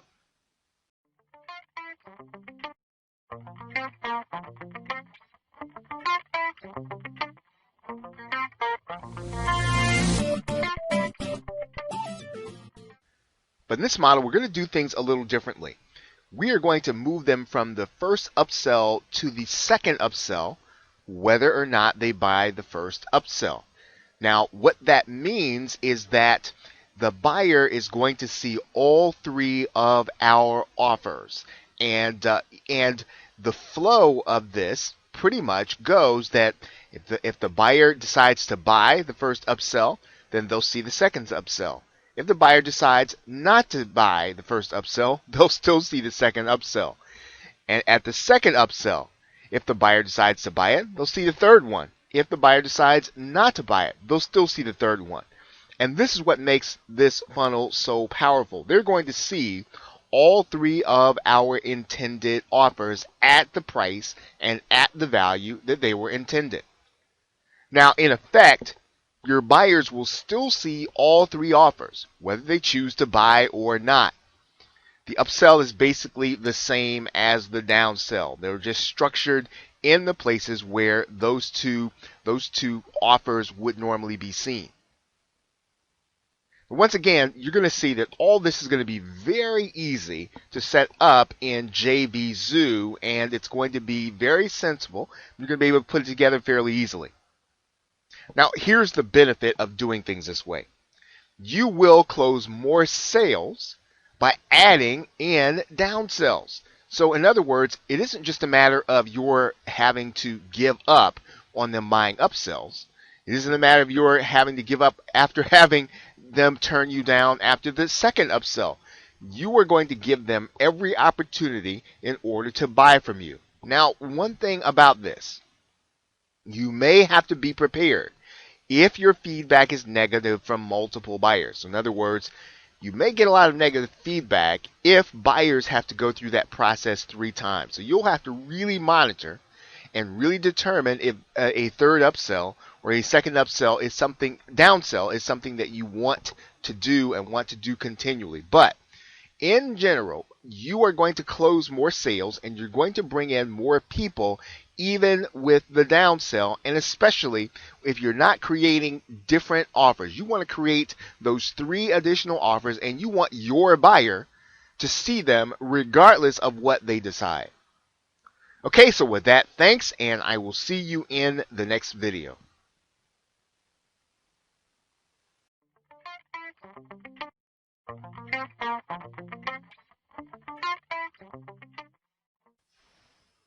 Hello and welcome.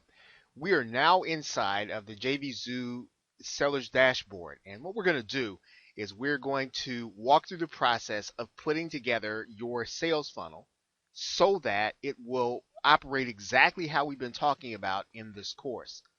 Now, you are going to need to have a JV Zoo account. You're going to need to open an account and connect your PayPal account so that it will work. The other thing you're going to need to do is you're going to need to create a product. Now, you'll notice that in the seller's dashboard, if you've never created a JV Zoo product, you notice that I have 4 that I've created right here. And what I'm going to do is I'm going to actually go into the edit function so that you can see what it looks like on the inside to create a product in JV Zoo. Now, inside of this JV Zoo product, you're going to notice a couple of things. The front end product, which is the one that I just opened, that's going to be your first product, the one that your buyer is going to see first. You'll notice that I have clicked the button that says allow sales. You'll also notice that I have here that the product currently is not showing in the marketplace. However, when I start this process, I'm actually going to click, and this is going to be yes, because I do want this product to show in the marketplace so that affiliates can find it as well as buyers looking for products on specific topics. Now, I've just called this product front end product just for the sake of this tutorial. Now, obviously, you're going to call your product and you're going to title it according to what niche you are offering it in. Now, I'm going to go ahead for the sake of the example, and we're just going to change this to what we said a good front end price is. Now, as we move down the page, you're going to notice a couple of things here. JV Zoo is going to default to a 0 commission percentage, payout percentage. And what you're going to do, you're going to change this to a default payout percentage of 50%. Now, understand you can go back when you have individual affiliates that you want to pay more or a higher commission, you can change them individually. So setting the default commission doesn't mean you're going to be locked in when you have one affiliate that you want to either consider giving 100% commissions or 75% or a higher percentage, whatever you're going to offer. We're going to turn off the subscription because this is the front end. It's going to be a one-time purchase. If we wanted to limit the quantity, we could do that. We're not going to do that in this front end product. We're going to leave it as is. We're going to allow it to generate unlimited sales. And as we move down the page, there are a couple other things that you want to take note of. Now, if you are challenged in terms of putting together a graphical sales page, you can use the JV Zoo Instant Sales page. You can also use either a protected download to deliver your product, where you're going to send them a link and send them to a website, or you can send them straight to a protected thank you page. Okay, whichever one suits your business, or whichever one that you can set up very easily. Now, one other thing that you want to consider here is that when you get ready to start recruiting affiliates, you're going to want to fill this in. We're going to talk about that in the affiliate video, so you don't have to worry about that at this point. Now, a couple of other things that we're going to just chat about here is the fact that when you say you're going to show your product in the JV Zoo Marketplace, you do want to put your description in there, and you want it to be, to have the right keywords so that people who are looking for a specific topic in the marketplace will find it. You also want to have specific topics so that affiliates can find you also. Okay, so you're going to fill this information in. The other thing that you'll want to take note of, and we are going to be talking about in the autoresponder video, we're going to talk about the fact that every product that you create on JV Zoo gives you the option of giving the buyer the opportunity to become part of your list. So in other words, this process happens automatically.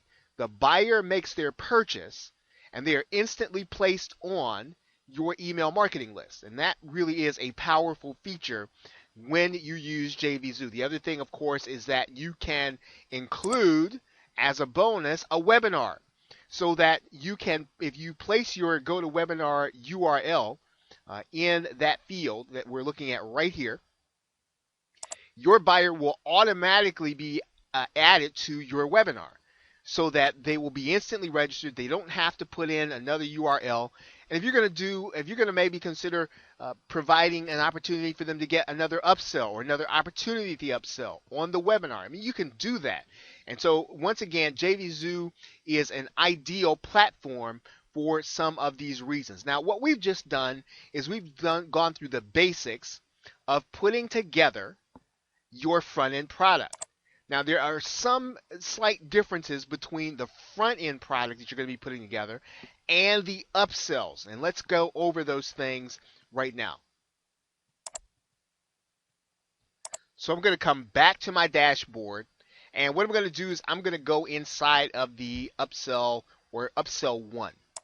Right? And remember, we're just titling that just for the sake of example. You're going to actually create this product in JVZoo when you go in. Now, you are going to allow sales at the point of the launch. But the one thing that you're not going to do is you're not going to have this product showing in the JVZoo marketplace, because you want to make sure that the only people that see this offer are those who have seen your front end offer. So you don't want it to show up by default. You want people to see this offer once they've seen the front end, mainly because they're going to be connected directly to what you're going to offer in your front end product. Now, just a few other things here.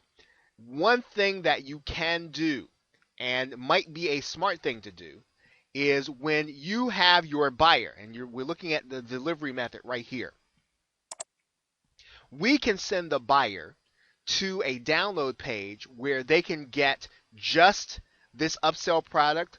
But one great way to do this is to send them to a download page where they're going to be able to get their front end product and the upsell product. So in other words, you don't want them to have to hunt around in order to find your download page, or hunt around in order to find the page where they can download. If you are a little tech savvy, or you have a little capital to work with, you can actually have someone set up a membership site so that every person that buys, according to whatever level they buy in, they'll be able to get to the level in one membership site. In other words, you have one membership site, and if the buyer buys the front end and maybe the third upsell, that's all they'll have access to. And so you can have membership sites that are set up that way. If you know how to do them, you can certainly set them up. If you don't, there are people that can set them up inside of places like Odesk, inside of places like Elance and the Warrior Forum.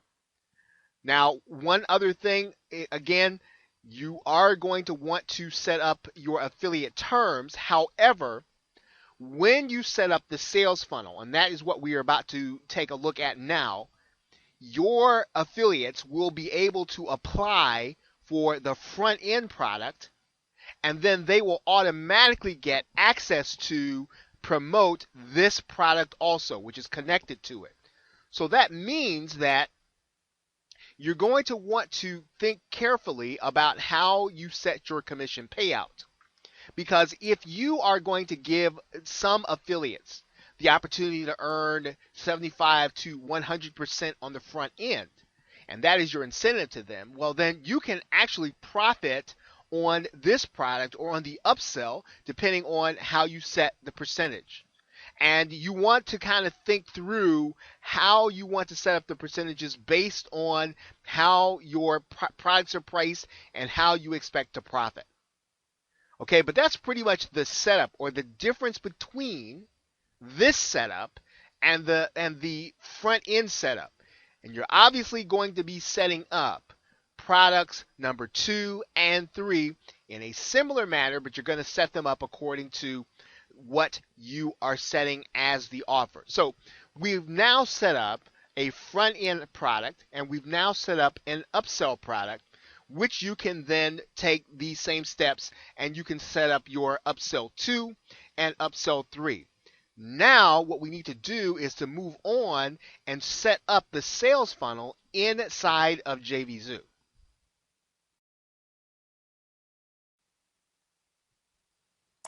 Now what we're going to do is, when we come to the page, we're going to go to the seller's dashboard or the seller's tab. We're going to click on sales funnel. And that's going to bring us to the page you're looking at right now. We're going to start by clicking the button Add a Sales Funnel. We're going to then name our sales funnel, and we're going to name it, in this particular case, we're going to name it Funnel Overview, just for the sake of example. And we're going to click Save Sales Funnel. Now, when we do that, JVZoo is going to ask you for the front end or the first product. And for the sake of simplicity in this example, I've called this front end offer product.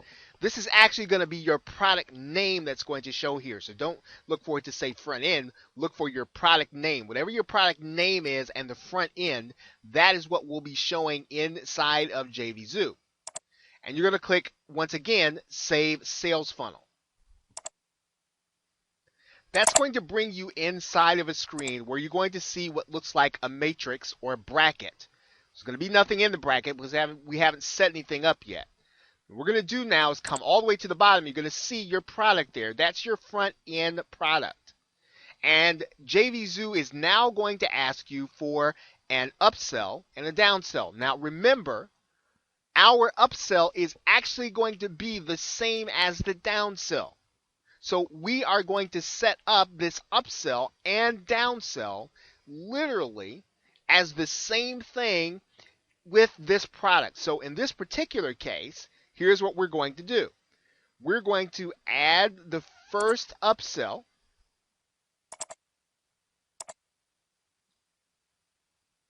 And you'll see it now on the matrix. So let's think about what we now want to see here. What do we want to see in these two boxes? Well, when the buyer buys, we obviously want them to go to the second upsell. But remember, when the buyer does not buy after the first upsell, we want them to go to the second upsell. So in other words, they want them to go from upsell 1 to upsell 2. If they decide not to buy, we want them to go to upsell 2. So now the downsell, or what's called the downsell, after upsell 1, we want the buyer to see upsell 2.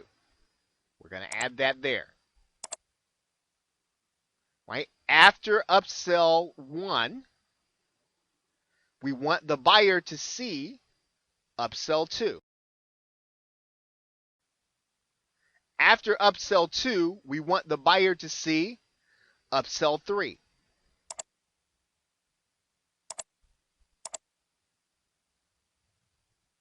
And after upsell 3, we don't want them to see anything. Right? So we don't want them to see. Now, what happens after upsell 1? If they decide not to take us up on upsell 2, what do we want them to see? We want them to see upsell 3 in terms of our product matrix. Okay, so now we see it. The front end to upsell 1 to upsell 2, right? And whenever they see upsell 2, we want them to go on then to upsell 3. So now our matrix is set up so that this person, if they decide not to do upsell 1, they're going to see upsell 2. If they decide to do upsell 2, they're going to see upsell 3. But if they decide not to do upsell 2, we want to set it up so they will see upsell 3. Okay, now let's go over this. Let's make sure that we have everything. Now, one thing that you want to keep aware of, and JVZoo even says this, that the visual funnel may not show all the products or the exact flow. So where you want to make sure that you've got things right is this matrix. So let's take a look and make sure that what's happening is exactly what we want to happen. The buyer comes to your product and they decide to buy your front end product. What's going to happen is they are going to decide whether or not they're going to buy upsell 1. That's going to be the first thing they're going to see. Well, what happens if they decide not to buy upsell 1? they're going to then see upsell 2, right? When they see upsell 2, as you can see here, what's going to happen? If they decide to move on and buy upsell 2, they're going to see upsell 3. If they decide not to buy upsell 2, they're still going to see upsell 3. And of course, then after upsell 3, they're not going to see anything. So that is exactly what we want to happen. We want your front end buyer to make a decision about upsell 1. Regardless of what they decide, they're going to see upsell 2. Once they see upsell 2, regardless of what they decide, they're going to see upsell 3.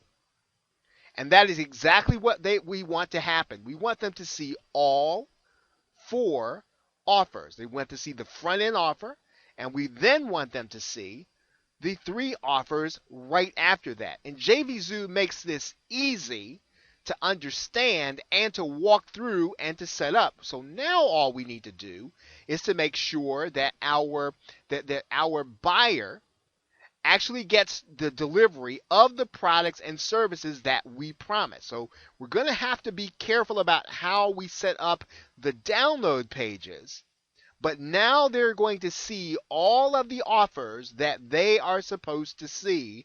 And that is exactly what we want to happen, because in so doing, we maximize our product. We maximize the opportunities that we have to generate income with one buyer.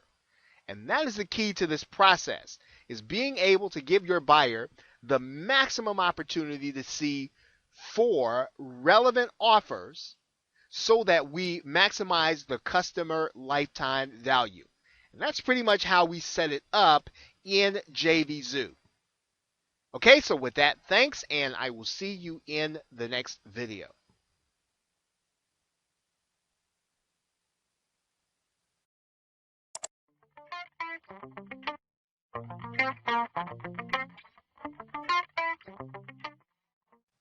Hello and welcome back. Now in this video, we are going to set up your buyers list. And we're going to do that with GetResponse. You can use other autoresponders, but if you don't have an autoresponder account, GetResponse integrates nicely with JVZoo, and there is a relationship between JVZoo and GetResponse where you can open your GetResponse account. So for the sake of this example, so that we can set up your buyers list, let's go ahead and start by going into GetResponse so that we can create an initial list for your buyers to come into once they have purchased your front end product. You'll start with the Try It Free button if you don't have a GetResponse account. And if you do, let's just go ahead and log into GetResponse. Okay, once we're inside of GetResponse, what we're going to do is we're going to create a brand new campaign. And all you've got to do is to come to this corner drop-down box, and you're going to just click the down arrow and go to Create Campaign. The campaign needs to be all one word, so we're just going to call this New Front End Product Funnel, and we're going to click Create a New Campaign. Now it says our campaign was successfully created. We're going to go in and we're going to edit our campaign settings. Okay, your general settings are going to have your name and address and all of those things that you'll use in order to set up your account. We're not going to go over those. You are going to want to title your campaign, and you are going to want to give your campaign a description. Adding your logo is a nice professional touch. It is not mandatory, but it's a nice thing to do so that when buyers or other people see your list, they'll see your logo associated with it. Now, one of the things that you'll want to take a look at here is the permission, and that's going to be the key factor here. And when we look at permission, we are going to want to consider whether or not we are going to want to enable confirmed opt-in. And that means that in order for the buyer to become part of your list, they'll need to confirm with an email. And we are going to, for the sake of adding the buyer, it's likely that your buyer is probably not going to be checking their email. They're going to be excited about their product. And if we only give them the opportunity to become part of our list, if they confirm, it's likely we'll miss out on a lot of subscribers, and your buyer will miss out on all the other good things that you have to offer. Therefore, we are not going to enable confirmed opt-in in order to work with JVZoo. And we're going to leave that there. Now, in particular, when we do and so once we've done that, there will be no confirmation page that is necessary. And all we're going to do then is save our settings, and then we will be ready to get started. Now that our list is set up, we are going to need some information for JVZoo. And we're going to get that information by going to the My Account tab here at the top.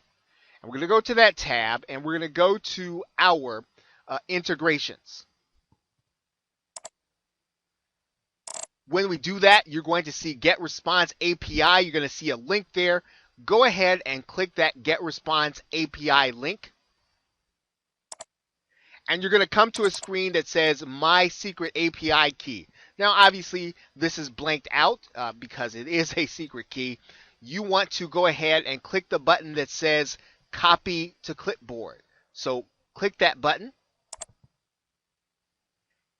You're then ready to come back to your JVZoo front-end offer product.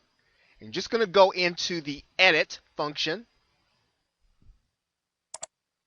And you're going to come to the right-hand side and open up the autoresponder integration.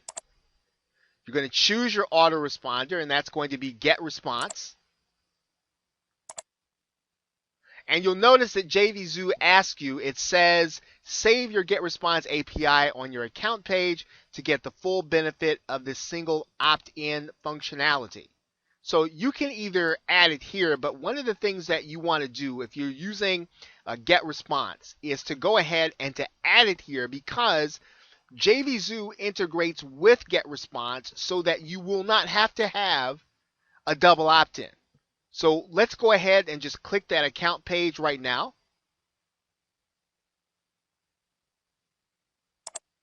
That's going to bring us to this page. We're going to add in our API key. Now this is going to be blurred out for you.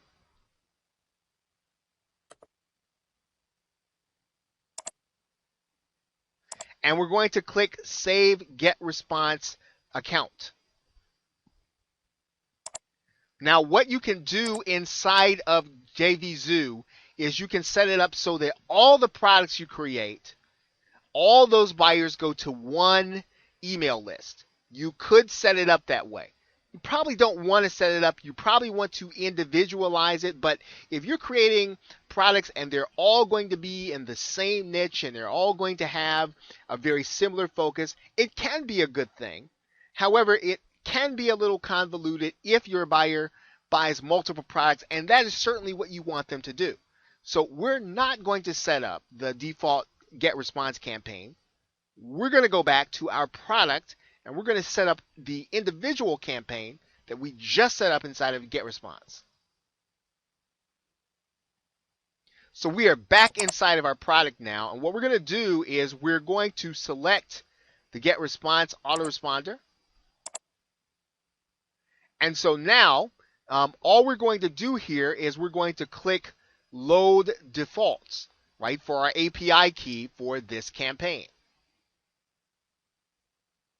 And that's going to bring in our Get Response key that we've already set up. And we can do that for all of our products now whenever we have them set up. Now what we're going to do is we're going to go to Get Response, and in the drop-down box, JVZoo is now going to access Get Response, and it's going to literally go and get all of the campaign names, so that all we've got to do is to find our campaign name in the drop-down box.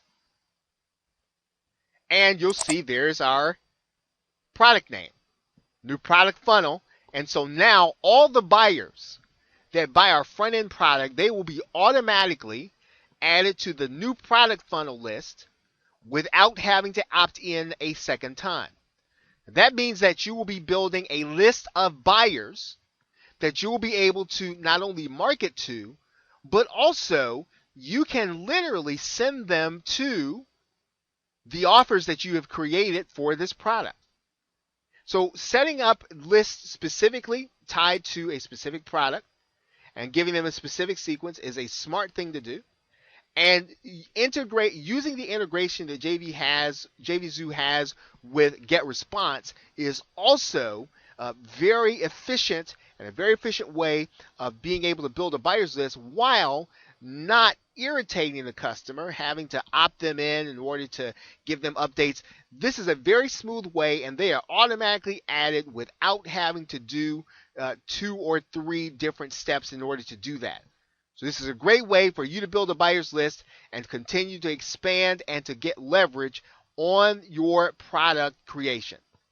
So with that, thanks, and I will see you in the next video.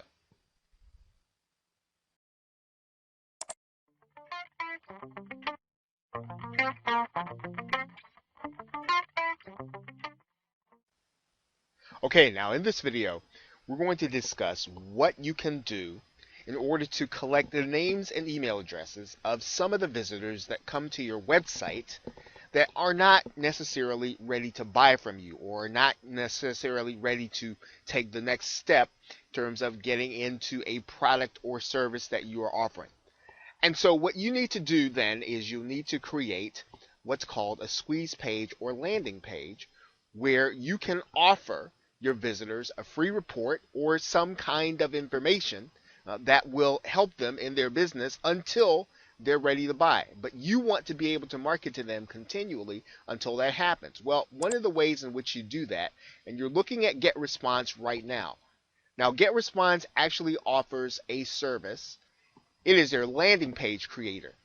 And one of the advantages to their landing page creator is that you can create a decent looking landing page or squeeze page without having to know coding at all. So here is what you are going to do. In your landing page settings, you're going to make sure to write in your page title because that's what's going to appear in their browser. And I'm not going to make you watch me type. I'm going to type in and come right back. Now, in our basic settings, once we type in our page title, we can then give our page a domain. And we want to make it as simple as we can if we're going to use the GetResponse domain. And we can type in here whatever we want to. It's going to have a subdomain or it's going to have an extension domain. You can change this to GetResponse pages or any of these choices. Or you can assign it to your own domain. Now in this case, we're just going to use one of the GetResponse domains. We can also add this to our Facebook account on our fan page. We're going to skip that right now. And all we're going to do is go back to our landing page settings and then we're going to click Next Step. Now GetResponse will give you several choices. And in this particular case, we want to keep things as simple as we can.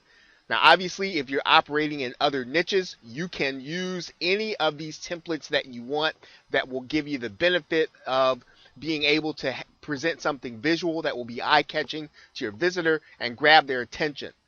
But what you'll do in this particular case is we're going to pick the simplest template that there is because we're just offering an information product. We're looking to grab their name and email address, and so we want them to take note of a basic headline and some other information. And so there are a couple of simple templates here that we can use that are probably conducive to the make money online niche. And we can use any of these templates. So in this particular case, let's use this template. Okay, now you have already been given a tutorial on writing some basic headlines and some basic information. And you want to keep this information to a headline in this area, your introduction and description, an image of what you're offering here, and basic benefits. You want to leave this as an arrow. If you have an image, which would be an e-cover box, you want to put that there, representing what they're actually going to get. You want to put a call to action here, and then Get response will actually literally give you the opportunity to just connect one of your existing lists. You can use any of these things, but we're just going to use the get response box. We're going to connect an existing list or create one specifically for this template. And all of these things inside of get response are customizable. So you can change any of them that you want to, or change any of the colors and change any of the letters. And that's why this is about as simple a process as there is in terms of being able to create a decent squeeze page, one that your buyers will find attractive. Now, the other thing that you'll want to do is you may want to use some of the social sharing, and you'll also want to be able then to publish this to your fan page also. But once you have written the copy in, you're just going to click Save and Publish. Once you've done that, you will have a landing page that's either already online or one that you can manage or change appropriately. So when you click the link, and you'll literally see your landing page, and it'll be ready to go and ready to collect names and email addresses.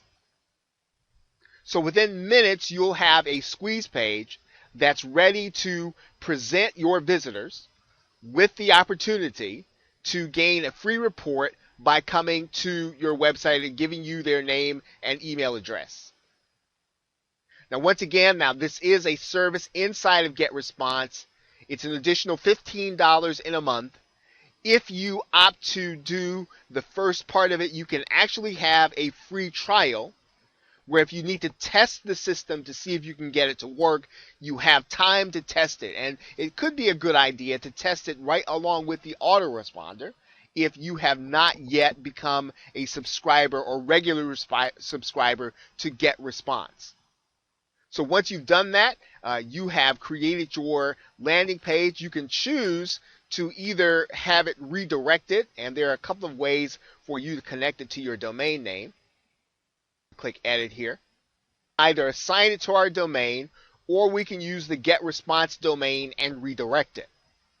Now, if you're going to redirect the domain, there is a way to do that inside of your cPanel hosting. I'll show you how to do that now. We are going to come inside of our cPanel, and we're going to find the redirect inside of the domain area, and then we're just going to click Redirects. We're then going to add in a subdirectory.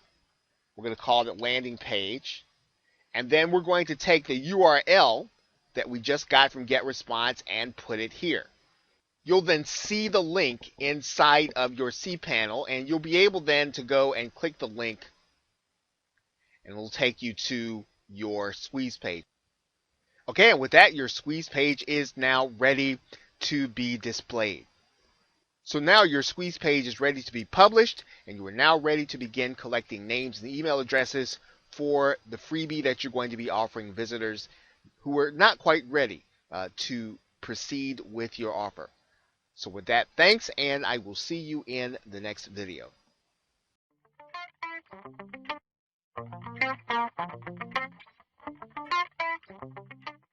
Welcome back.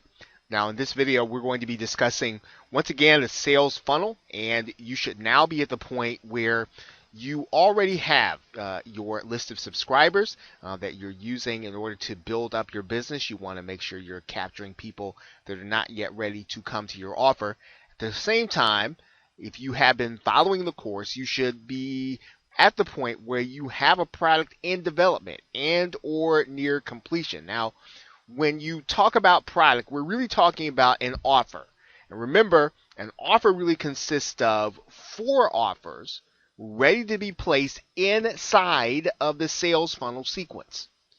Now, when you start the process of creating your offers, you should be really setting your launch date about 2 to 4 weeks out. So think about when you are in development that you want to be launching in about a month, no later than a month once you start that process. Now, the launch is basically going to be involved a couple of things. Number one, you're going to be sending the offer to your own list. You're also going to be driving some targeted traffic to it. We're going to be talking about that in some upcoming videos. And you're going to get your affiliates to recruit it. Now, obviously, you'll need to be developing relationships with affiliates. We're going to be talking about that in the next video. But that is the next stage for your development of this product or your offer. Now, you want to set a launch date. You want to set a launch target date and fix it on the calendar. And one of the reasons that you want to do this is, remember, one of the most powerful ways to get traffic and get new buyers, relevant buyers, is to have affiliates promoting for you.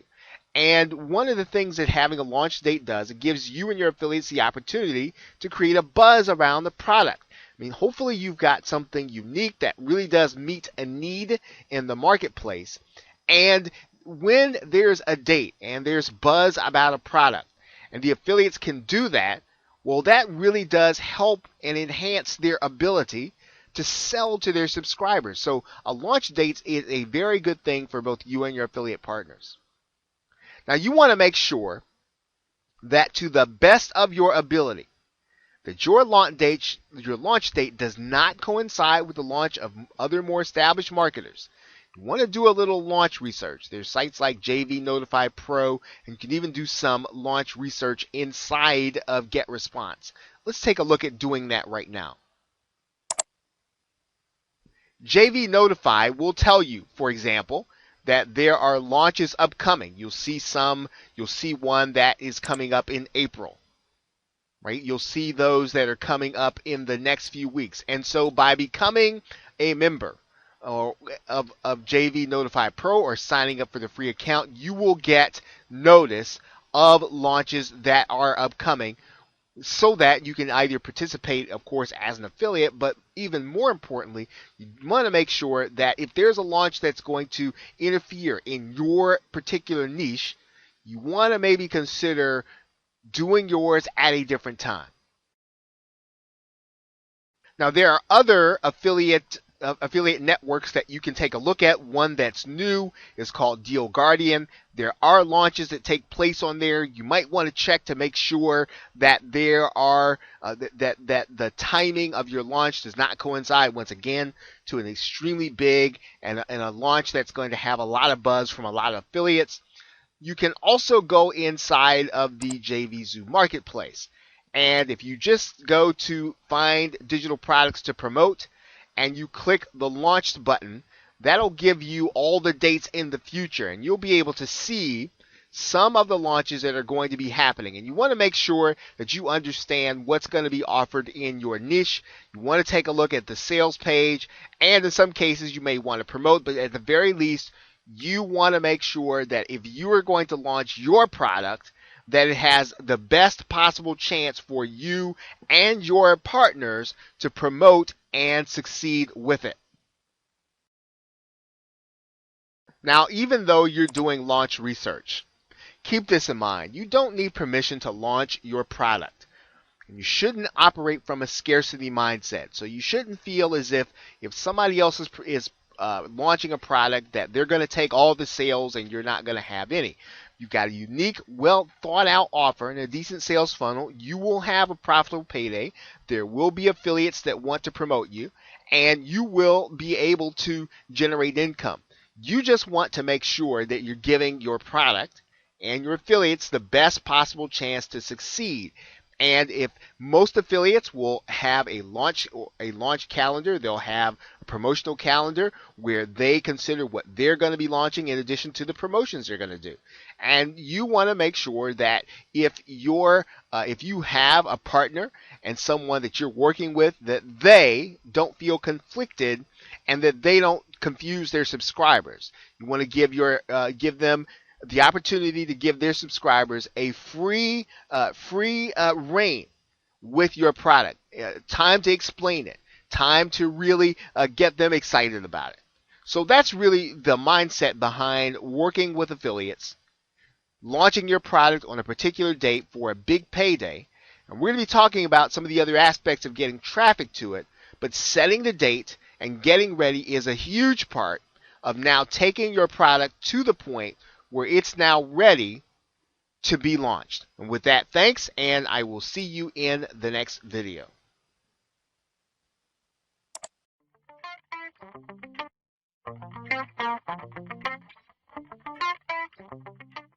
Welcome back. Now in this video we are going to be discussing what you can do to help your affiliates. And you can help them by giving them selling tools.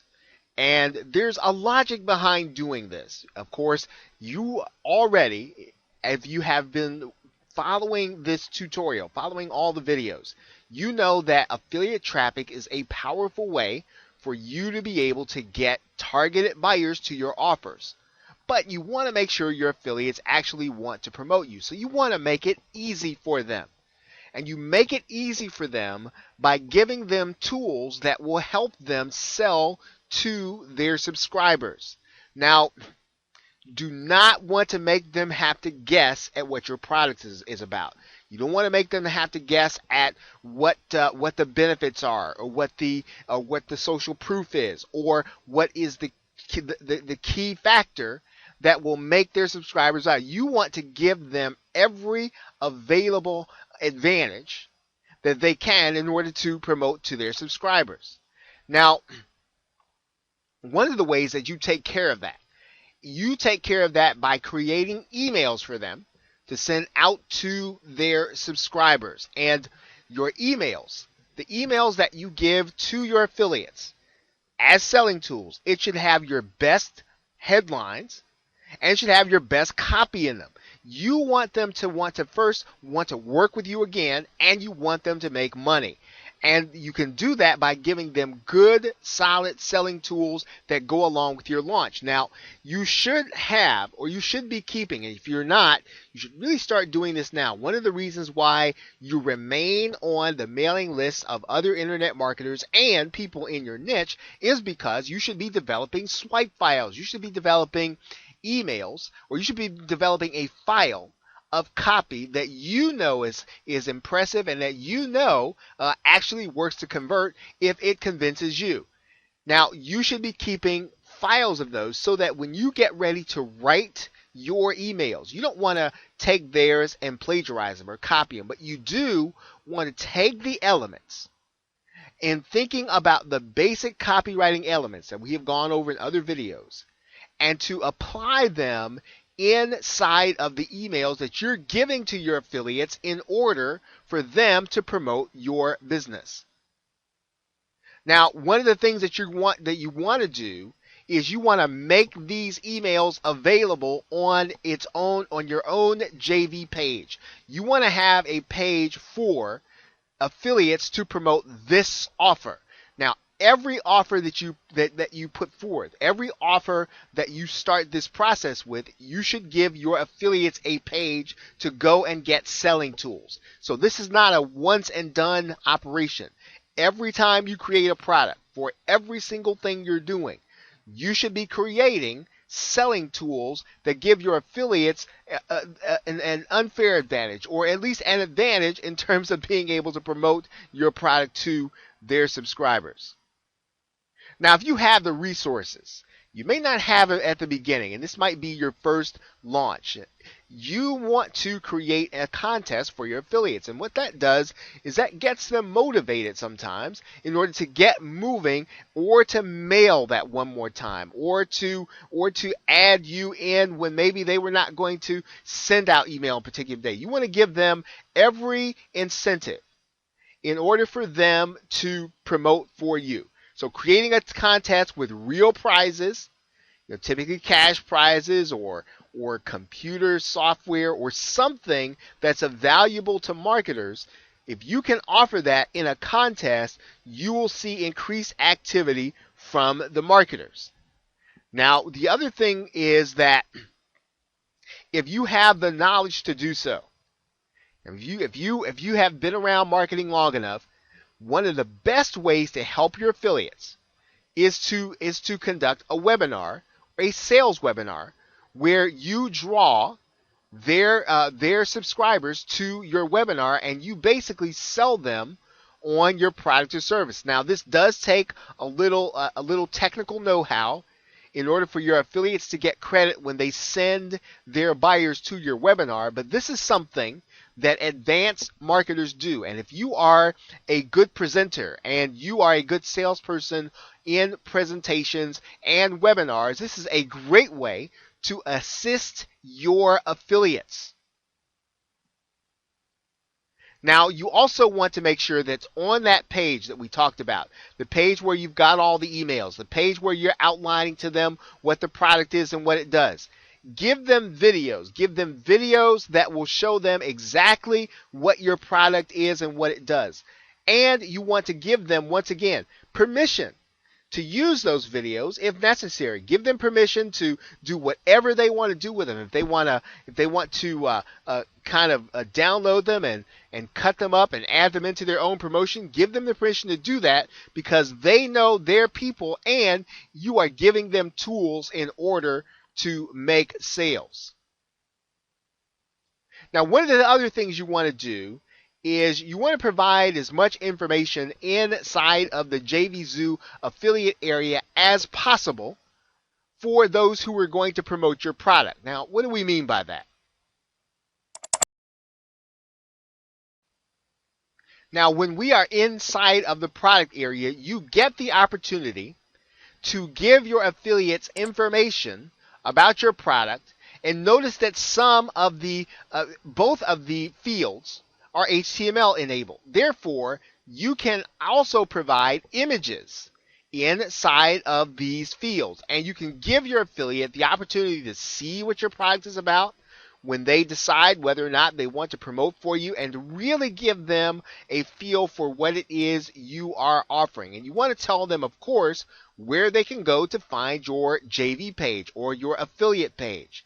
You're giving them all the information they need in these two fields when they come to apply for to sell your product or market your product. I'm going to give them this information. This is important for them, and it's going to help them to make the decision as to whether or not they want to promote or not.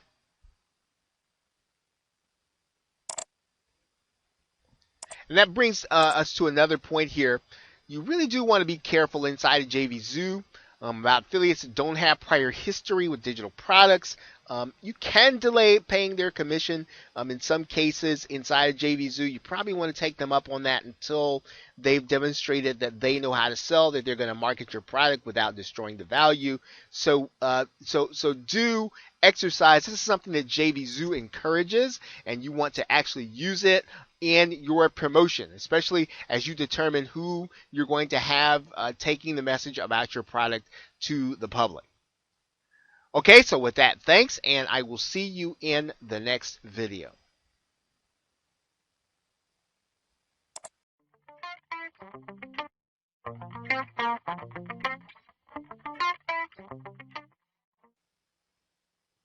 Welcome back. Now, in this video, we are going to be discussing traffic generation through affiliate promotion. And this is the most efficient way to get buyers into your marketing funnel and to see your offer. And basically, you're not paying for any of the visitors. You're not paying for any of the buyers that end up being part of that become part of your marketing funnel. You are basically working with existing marketers that are already generating sales. And that's why this is so powerful in terms of generating traffic to your offer. And the results are almost instant. I mean, you're going to get a huge credibility when you can draw affiliates in. And when you start to draw affiliates to your offer, what's going to happen is you will be creating a buzz where even more affiliates will then want to promote your product. So this really, when you can develop these kinds of relationships, it beats PPC, it beats all of the other paid advertising methods, because again, affiliates are delivering buyers to your offer. Now, to do this, right, to get affiliates to promote your product, if you don't know anyone, and even if you do know someone, you need to start well ahead of time. The phrase is called dig your well before you're thirsty. If you don't know affiliates and you are just getting started in internet marketing, it's time to get to know affiliates. And you can do that now with social media on a more personal level than you have ever been able to do so before. Now, in the early days of internet marketing, when you wanted to develop affiliate relationships, you would craft invitation emails, and you should still do all of those things. But there is nothing more powerful today than personal relationships. And many of the affiliate relationships and the affiliate opportunities are not going to be posted, and they're not going to happen by email. And they're not going to happen through formal channels. They're going to happen in informal channels, and they're going to be happening inside of social media conversations and Skype conversations, things that are hidden from the public. And so you are going to have to start developing personal relationships with marketers in your niche if you're going to want them to promote your product. You do not want it to be where your launch is the first time they're hearing about you and your product. Now, not all affiliates are going to respond, but you should be developing relationships anyway. These relationships are going to be the ones that will turn into probably your most profitable affiliates. And even while you're new, one of the things that you can do is to promote their product first. It doesn't matter how big or small your list is, you should go first, especially if you are looking to get to establish yourself with larger marketers. Well, one of the ways in which you garner some attention is you promote their product first. Now we're going to talk a little bit about where you can find affiliates. Where are you going to find these people where you are going to be developing personal relationships, where you're going to be telling them about what it is you're offering and about what it is that is unique about what you're doing. Now, obviously, one of the places where you are going to be able to do that will be the Warrior Forum. And you will be able to go to that forum, and whether or not you are a product buyer and product seller, one of the ways you get to know people there is to participate in some of the threads, and to participate in some answering some questions, is to participate in a launch scenario. You can always get to know who's promoting products by watching the Warrior or WSO area of the Warrior Forum. If we go to the WSO section and we just click inside of here, one of the things that we know about everyone who's participating in this thread, while not everyone is going to be a potential affiliate for our product, what we do know is that each and every one of these individuals that are selling products and services, they are developing a buyer's list, and the people that are buying their products are real people. So this is going to be an excellent place to find affiliates with people from those whom you know are going to be serving the same market that you are. So the Warrior Forum and Finding Warriors is a great place to find affiliates.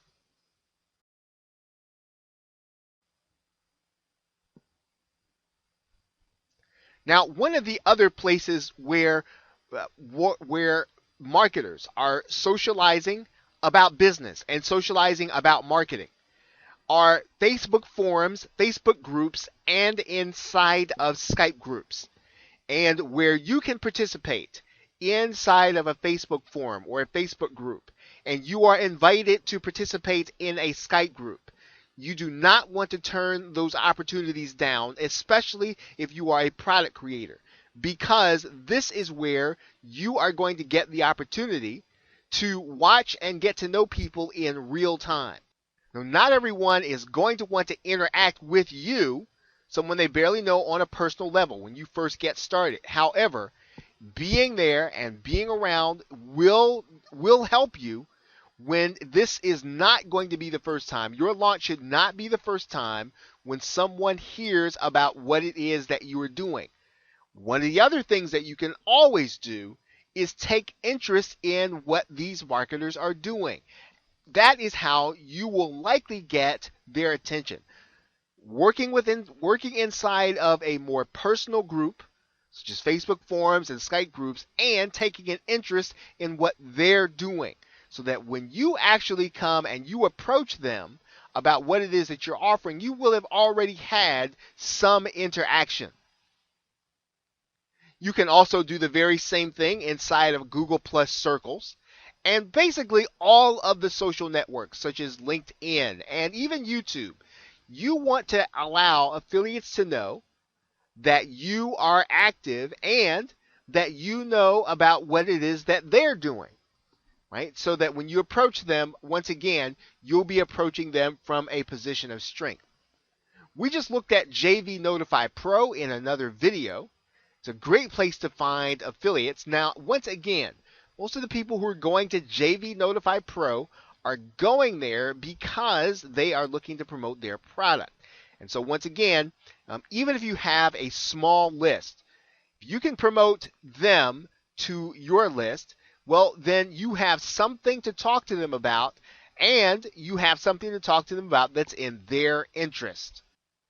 And you also definitely want to watch launches on the network. You want to watch the launches on JVZoo. You want to watch the launches on Deal Guardian. And once again, where you can participate in those launches, you certainly want to do so. But these are people that you want to get to know. Now, interestingly, when someone promotes a product, or when you promote a product for a marketer on JVZoo, they have to approve you or have someone approve you for that. Once again, you will be getting exposure by going first in the relationship in terms of your being willing to promote their product. So there's nothing more powerful than being able to find affiliates. And basically, things are changing inside of internet marketing. The industry is maturing, and relationships are everything. So you want to use social media. You want to use the groupings such as Skype and communication tools in order to develop personal relationships, in addition to crafting emails, in addition to all of the formal channels. Most of the affiliate activity, right, the significant affiliate activity will take place in Skype groups and more informal channels. Okay, so with that, thanks, and I will see you in the next video.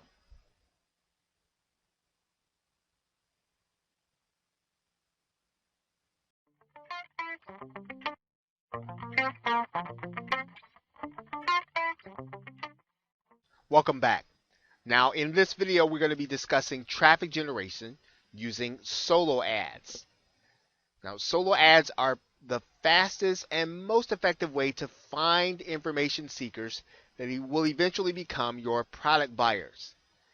Now, you will be able to use solo ads to get targeted leads. A solo ad is basically a marketer that already has a list that will be sending out your offer to their list, and you will actually pay that marketer in order to do that. Now, the reason that is so powerful and the reason that it is effective is because you get instant feedback either on your freebie and ultimately your offer. Whatever you are sending out to that marketer's list and you are paying them for, you get instant feedback. You find out about your headlines, you find out about your email copy, you find out what's going to work with real buyers and people who are interested in the products and services that you are going to be offering. Now, solo ads are really made to pre-sell the prospect. So you will not be sending them from that solo ad. We just talked about that briefly. You will not expect that prospect to click an ad inside of the solo ad and go to your sales page. You want to send them to an offer to become part of your list where you can pre-sell them so that you can get them into an email marketing funnel where you can market to them by email. So your job in the solo ad is to get them to opt in. Now, in order to do that, one of the things that you want to make sure you're doing so that you know what the visitors are doing when they come to your page from the solo ad is to make sure you're using a program like Google Analytics. prospect to click the link in the solo ad and then to become part of your list. Now, as a result of that, the solo ad and the squeeze page should be consistent or congruent. They should be directly related. You don't want someone to click the solo ad and then get to the squeeze page and see something entirely different. They should expect to have their question answered. Whatever issue you raised or whatever problem you raised, to get them to click that link, and whatever you talked about in that email, it should be consistent with what they're going to find when they get to your squeeze page, when they click the link. Now, once the buyer has been added to your email, that is when you want to send them to your offer. Right? So you can either send them directly from the time that they actually get confirmed on your email, or you can send them a link in an email, a follow-up email, where they're going to get access to see your sales page. You're going to get access to see what it is that you are actually offering. You want to make sure that as soon after you get them into your marketing funnel, that you make an offer to them of your most present or your most recent product and or service. Now, what is a solo ad? What are the nuts and bolts? Well, a solo ad is basically a short message with 200 words. You're going to have the URL going to the same website. You're going to have it in there 3 times. You're going to want to have one about a third of the way down, one about 2/3 of the way down, and one at the end of your email. Now, of course, you want to make sure that they are in logical places. When you have made your case, you've made your point, you want to put a link in there. And basically, one of the things that you can do in order to write an effective solo ad is to make sure that you are building a swipe file. You should have a number of emails that are effective, that are about 200 words, that you can use the style in order to craft your own email. Now, you are really building on their curiosity, right, in a solo ad. You don't want to tell them everything that they're going to see. You want to make them click that link and get into your marketing funnel. You've got to draw that prospect in so that they will then, when they see your offer, they will then be looking at something that they might actually be interested in buying. But once again, as is the case with any other marketing you're going to be doing, you want to make it easy for the solo advertiser. You don't want them to have to guess at what you're going to guess at what your product does. You don't want them to have to write the email. You want to write everything that they need, and you want to give it to them so that all they've got to do is put it inside of their email and send it out to their people. A solo ad is basically you're paying to get access to a marketer's list, and you're going to send out an email. Now, solo ad vendors. One of the things that you should be asking every solo ad vendor, right, before you decide to sign up with them, before you decide to pay them, you want to find out how big their list is.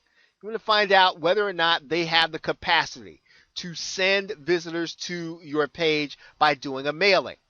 You want to find out how they built their list. That's going to be pretty important, because depending on how they built their list, that will determine how effective your marketing is going to be with them. Now, this is where you really want to pay attention. You should be paying a solo ad vendor for clicks, right? You're paying for clicks. You want to make sure that you're getting your money's worth, and the only way that you can really quantify that is to pay for clicks. And you want to ask the solo ad vendor, you want to get a sense for, will your list like this offer? Ask them. Find out if offers like yours have done well. If you're going to pay advertising, you're going to pay for someone to see your offer, you want to make sure that once they opt in, that this is the kind of offer that's going to do well. And the solo ad vendor should know, because more than likely they built their list by creating a product that was sold. Now, you also want to know how old the list is.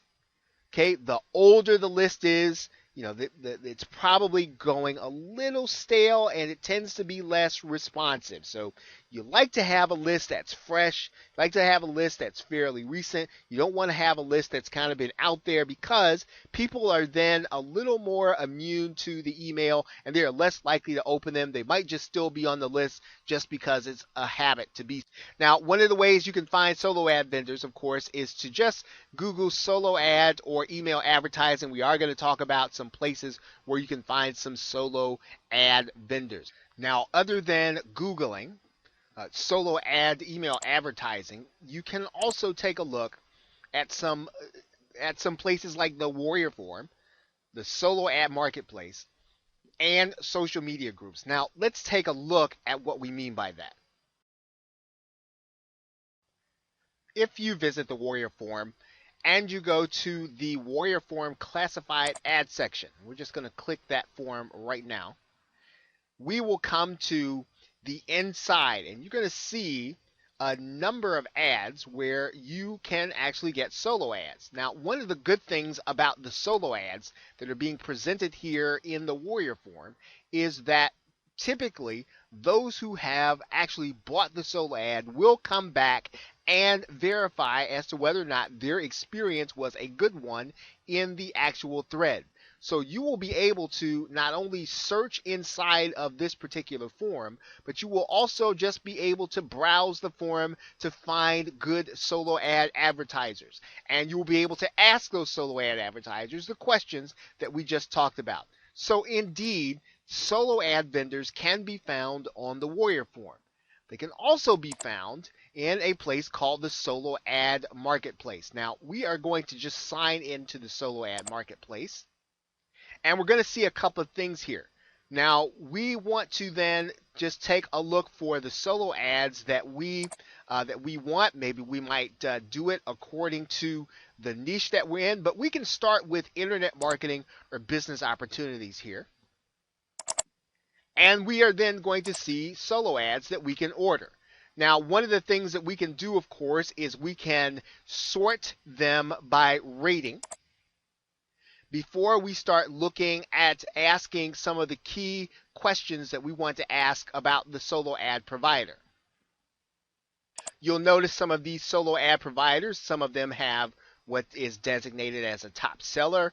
Some of them have, they literally have ratings of 100%.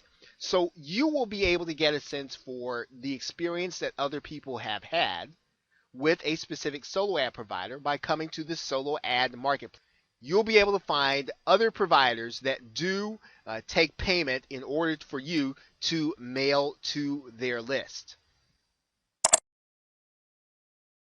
Now, one of the things that you can do inside of the social networks, and we're just going to do Facebook in this particular case, is we can search inside of Facebook for solo ad groups and other solo ad providers. Now, obviously, these are going to be advertisements, but we can, by participating in Facebook groups and other gatherings where there are marketers, we're literally going to be able to see other solo ad providers and those that from whom others have had a good experience. Now, one last note on finding solo ad providers is this, and you are going to be able to find good solo ad providers by asking other marketers, and you can do that very easily on social media. All you've got to use is the messaging button. If you want to talk to someone privately, send them a message if they are already connected with you, if you have connected with other marketers, and ask them if they know of good solo ad providers. It is now easier than ever before to connect with other internet marketers. One of the things that you don't want to worry about is competition. Those within internet marketing know and understand that because you're making sales doesn't mean that they cannot. And because you're getting good traction from a solo ad provider doesn't mean that they cannot. So find experienced marketers in your friend list and ask them if they know of good solo ad providers. It's really that simple inside of social media to find good, solid solo ad vendors. Now, what should you be spending with respect to solo ads? You should be looking to spend between 20 and 50 cents per click. And you really should be, as we said before, analyzing this from a click perspective and not so much, how much you're paying. You should be looking for a certain number of clicks. And you want to start small. Before you really start to get into paying large numbers for clicks, you want to start out with 200 clicks, get a sense for what's happening with the solo ad and what is really going to work in terms of your copy before you start looking to get up into the hundreds and sometimes even thousands of dollars in terms of solo ads. Okay, once you figure out how to cover your costs, right? Once you figure out how to generate enough sales in order to cover your ads, then you want to stay small until you get that process in at the point where you can really execute it on a consistent basis. Now, what do we mean by covering your costs?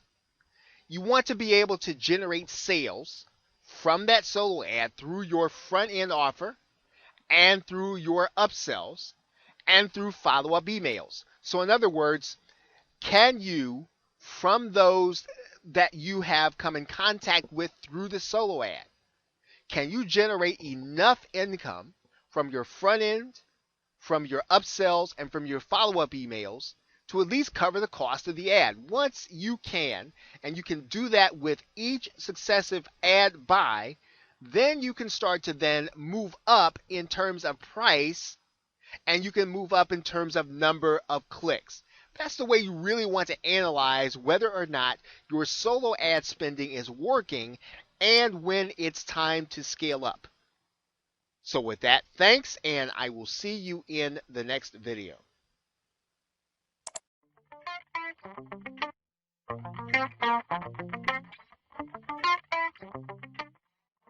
Welcome back.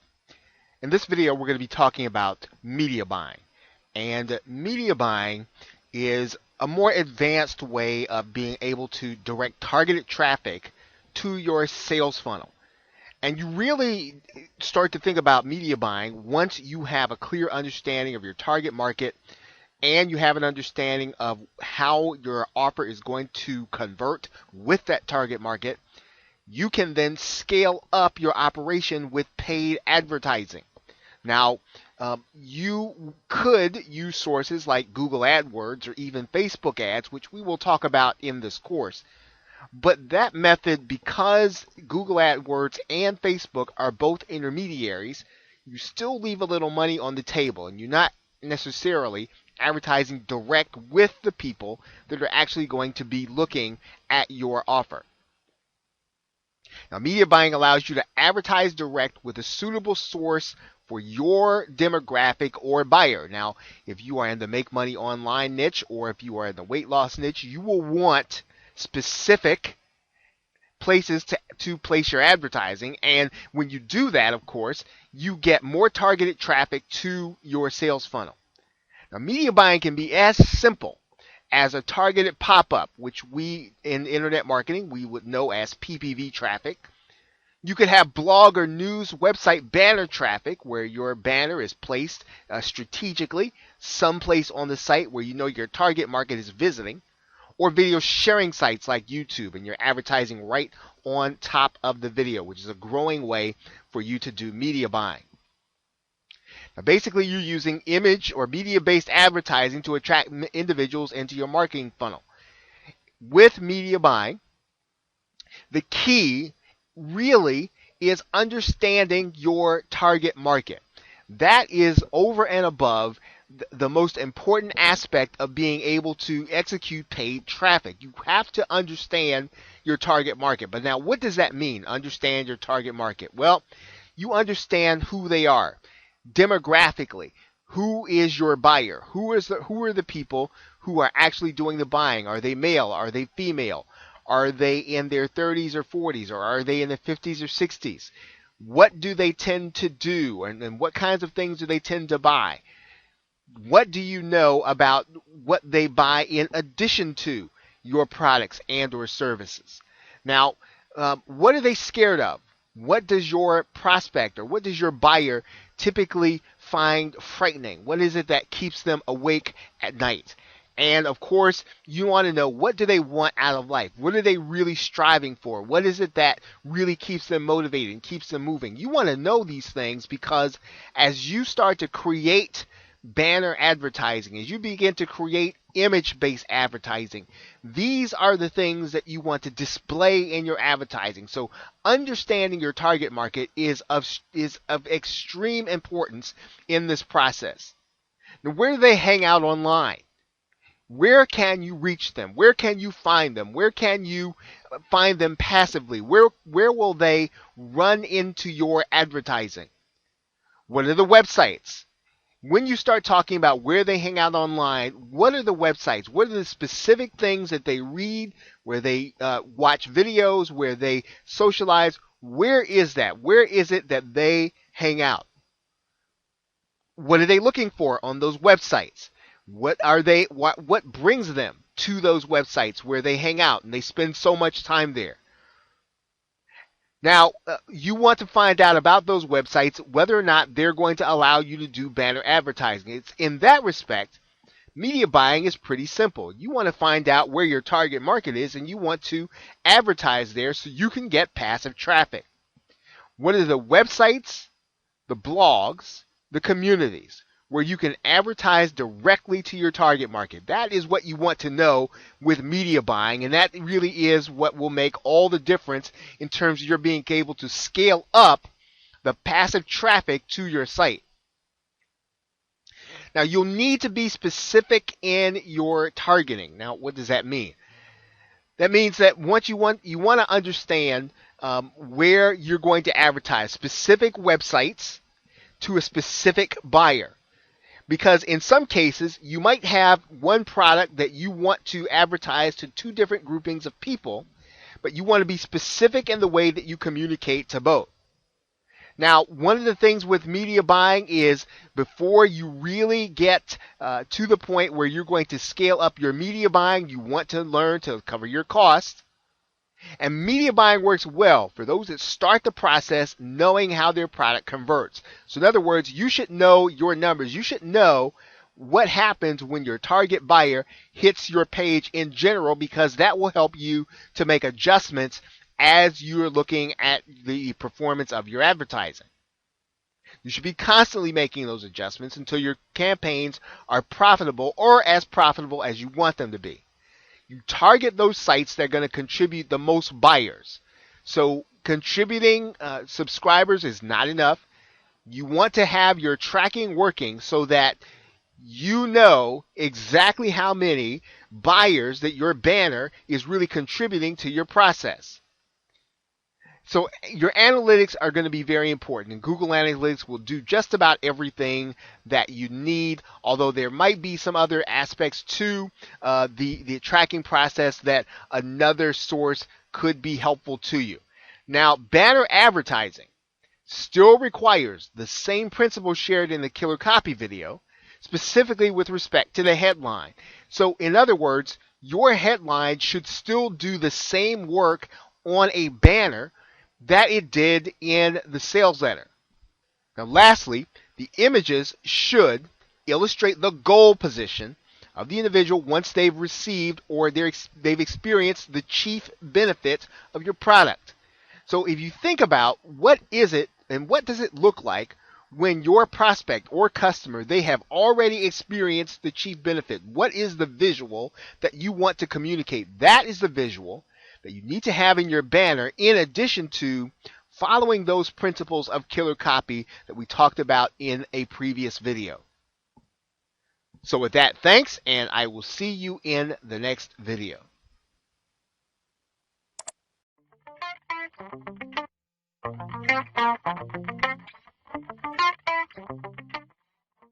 Welcome back. Now in this video, we're going to be talking about yet another way to use targeted traffic in order to drive to your offer. Now this is, again, a more advanced topic and one that you'll want to use once you have really come to the point where you have maximized the traffic that you can get from affiliates and from building your list manually. Now, Facebook ads are popular amongst internet marketers because of the ability given to you to reach a specific group with each advertisement. Notice here who is reaching out through Facebook. You'll see all of these things are related in some way to internet marketing. And more than likely, these individuals are using custom audiences and Facebook ads in some combination. We'll talk about custom audiences in a minute. But because Facebook gives you the ability to target a specific demographic, it's ideal to use as a traffic source. Now, Facebook ads allow for you to reach those that have already displayed their interest in your subject matter. In other words, we're going to be able to find people that have already expressed a preference for what kind of content they like to read. In some cases, they may have already liked a particular page, and that is what makes them visible to Facebook. It makes them also visible to you through your advertising. Now, the most efficient use of Facebook ads involves gathering Facebook IDs or even email addresses to form a custom audience to show your offer to. So in other words, we can pick and find a custom-made audience as opposed to targeting everyone with our advertising. So what we're doing in effect, especially when we use our email marketing list, is we are targeting individuals twice. So it's quite possible that an individual may not necessarily make a decision based on what they see in their email.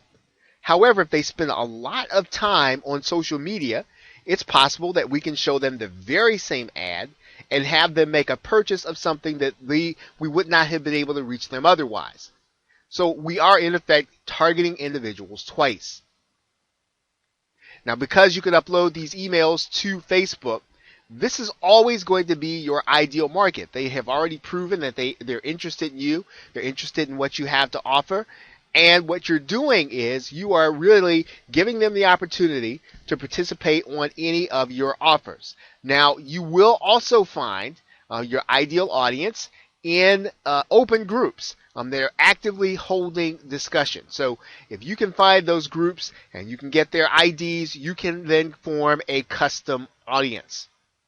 Now, there's several rules in place, unspoken, to get started with Facebook ads. And let's go over some of them now. One thing that you'll want to do on a daily basis to keep your budget under control. And the traffic can come and it can become very quickly. You can easily exhaust a budget if you're not careful. So make sure you are using a budget with respect to your advertising. Now, the images don't have to make sense. They only need to attract the eyeballs. So you want to make sure that these images that you're using are eye-catching. They don't have to make sense. In some cases, marketers use pictures upside down or sideways, or they put a red border around their image. And the reason they do that is because it draws people's eyes long enough for them to consider what it is that you were saying in your headline. Which brings me to the point where we need to recognize that the copy rules that we talked about, the 8 basics, those are still going to be in effect. You need to spell out a good headline along with your image. It is the universal method of being able to reach or flag down your prospect. And what you're also trying to do with your Facebook ads is to move as many people as you can onto your email list. Now, you can do this in a number of different ways. You can do this by getting them to buy your product, and then they will automatically be posted to your email. You will want to then also make your squeeze page available, and you can do that on Facebook. That is one of the advantages of GetResponse, to make that part easy, because GetResponse literally makes it so that you'll be able to display the landing page that you create with them in your Facebook ads. Okay, so with that, thanks, and I will see you in the next video.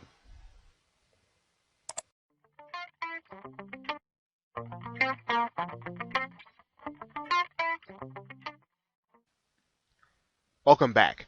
Now, in this video, we're going to be talking about traffic generation through ad swaps. Now, ad swaps are probably available to you as a traffic generation method once you already have a mailing list. And once you do, then you can start looking for partners to do ad swaps with. And ad swaps are free. And that is one of the reasons that it is a great method in order to drive targeted traffic to your offers. What you're basically doing here is that you are exchanging lists with other list owners. In other words, you're going to find a partner that is going to mail an opt-in offer to their list. They're going to mail. You're going to mail an opt-in offer for them to your list. And what you basically really need to do is to find a partner with a list, and that is the genesis. That's the basis for doing an ad swap. In the course of this process, as he is basically sending out a solo ad for you. It's the same, it's the same thing. You're basically sending out a solo ad for him. Now, obviously, the key here is going to be that you're going to have to find people who are willing to do this. And these are going to be places. They're going to be things that, once again, the best opportunities for you within ad swaps. They're not always going to be advertised, right? There are going to be some people who will advertise in places. We'll show you those here in a minute. But you are going to find individuals willing to do this in Skype groups. You're going to find them in the Warrior Forum. I'm going to show you that here in a minute. You're going to also find them within those people that are actually mailing you, or if you are on the mailing list of other marketers, you'll often find good ad swap partners right there, as well as within Facebook groups. Now, before we look at an example of an outreach letter to a potential ad swap partner, let's take a look at where some of these ad swaps actually take place. And what you're going to do here is you're now going to scroll down to the JV section of the Warrior Forum.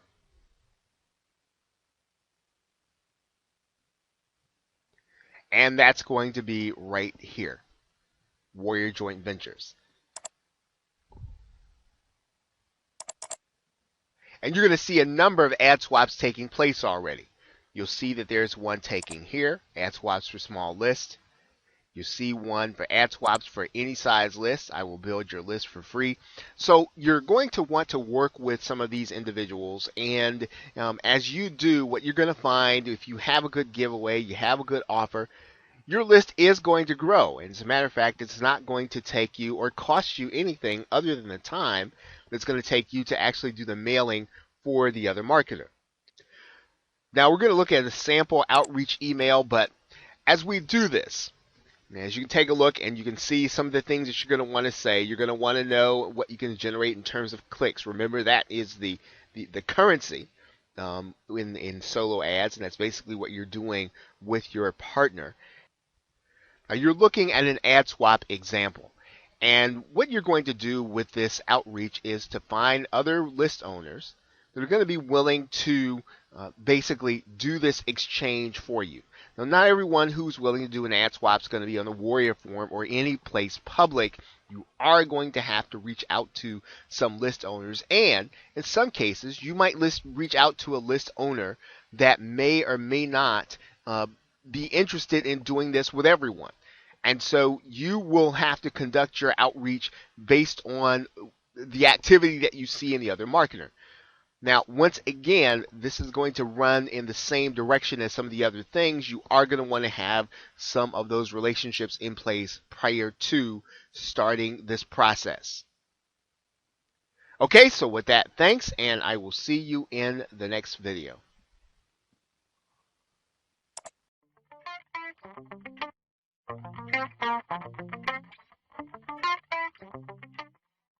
In this video, we're going to be talking about traffic generation using video marketing, specifically YouTube marketing.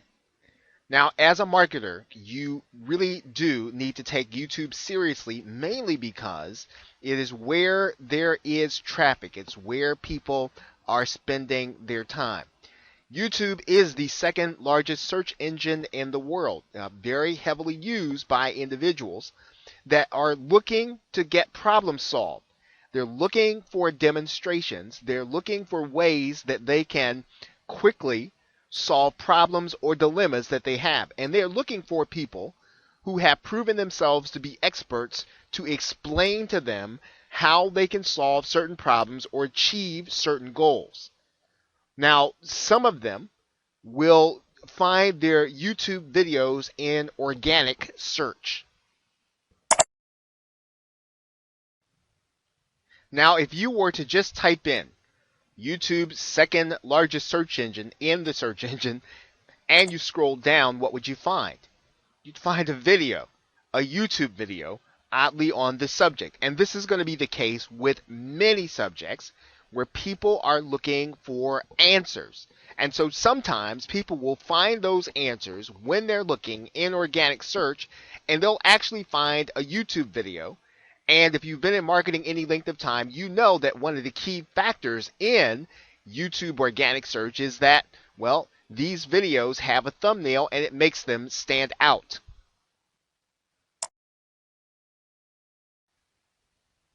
Now, other people find their videos by doing searches inside of YouTube. In fact, if you want to find out what others have suggest or what others have searched recently, I mean, you can do that by using Google Suggest inside of YouTube. Let's take a look at what I mean by when I say that.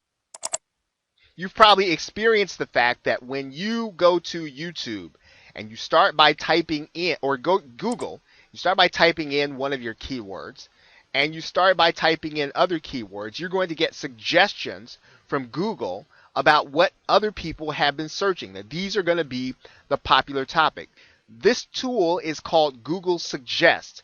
Now, Google has the same kind of tool, the same kind of search engine tool operating inside of YouTube. Some people call it YouTube Suggest, and others call it Google Suggest inside of YouTube. But let's take a look at it. Notice if I start that phrase inside of YouTube, I'm going to get different results. But I will get some other results that are going to tell me about other things that people are searching for inside of YouTube. That's called YouTube Suggest. If you start by typing your keyword into YouTube, you are going to find out what people are searching for. It's like coming to the front page of YouTube to get product ideas. This really does indicate where people's minds are and where they are actually looking for solutions. Of course, you can also look inside of Google Trends to see trends on YouTube search. That means that we can go to Google Trends, type in a search term. Maybe if we type in pickup artist or male dating. We can then search that term inside of Google Trends, but we can search that term by doing so within YouTube. And so all we do is we'll go to look at the web search here, and we're going to click YouTube search, because we want to find out what people are looking for in terms of videos. And YouTube will give us information on what are rising search terms, rising in popularity, or what are related terms. So YouTube and Google will give us the information on what people are searching on and what people are looking to solve problems with. Now, you are going to want to create videos that educate your viewers. And you want to do that based on the keyword research. And when you do that, you combine those two factors, education from something that you know about, combine that with keyword research, and you can generate passive organic traffic. Now, that is a very important factor in being able to generate continual traffic to your page that wants to know about what it is that you can teach them through your information products and your services. Now, one of the important factors in YouTube is that when you generate traffic in this way, you are going to need to be social. In other words, you're going to need to treat YouTube as if it were its own social network. It means you should make sure your channel is connected to the Google Plus social network. but it mostly means that you should be taking the comments seriously that people create for your videos, and you should answer them professionally. Now, you can do advertising kind of videos, but that's really a short-term solution. You want to work to make sure that you are generating traffic based on your position as an expert in your niche. And you can do that effectively by determining the 10 frequently asked questions inside of your niche from your buyers and your prospects and answering each one of them with an individual video. Once you've done that, you can then answer the 10 should be asked questions. So in other words, what questions should your prospects be asking? And you want to create separate videos to answer those questions. What you'll do then is then place your links inside of the video as well as in the description area. And that's going to drive traffic back to your squeeze page or your pre-sale blog page to get people to opt in. Now, video marketing is a list building opportunity for those willing to invest the time. So it is a time consuming process, but the traffic that you get is qualified. They probably want to know what it is you're talking about, and you want to drive them to your capture page in order to build your list. Okay, so with that, thanks, and I will see you in the next video.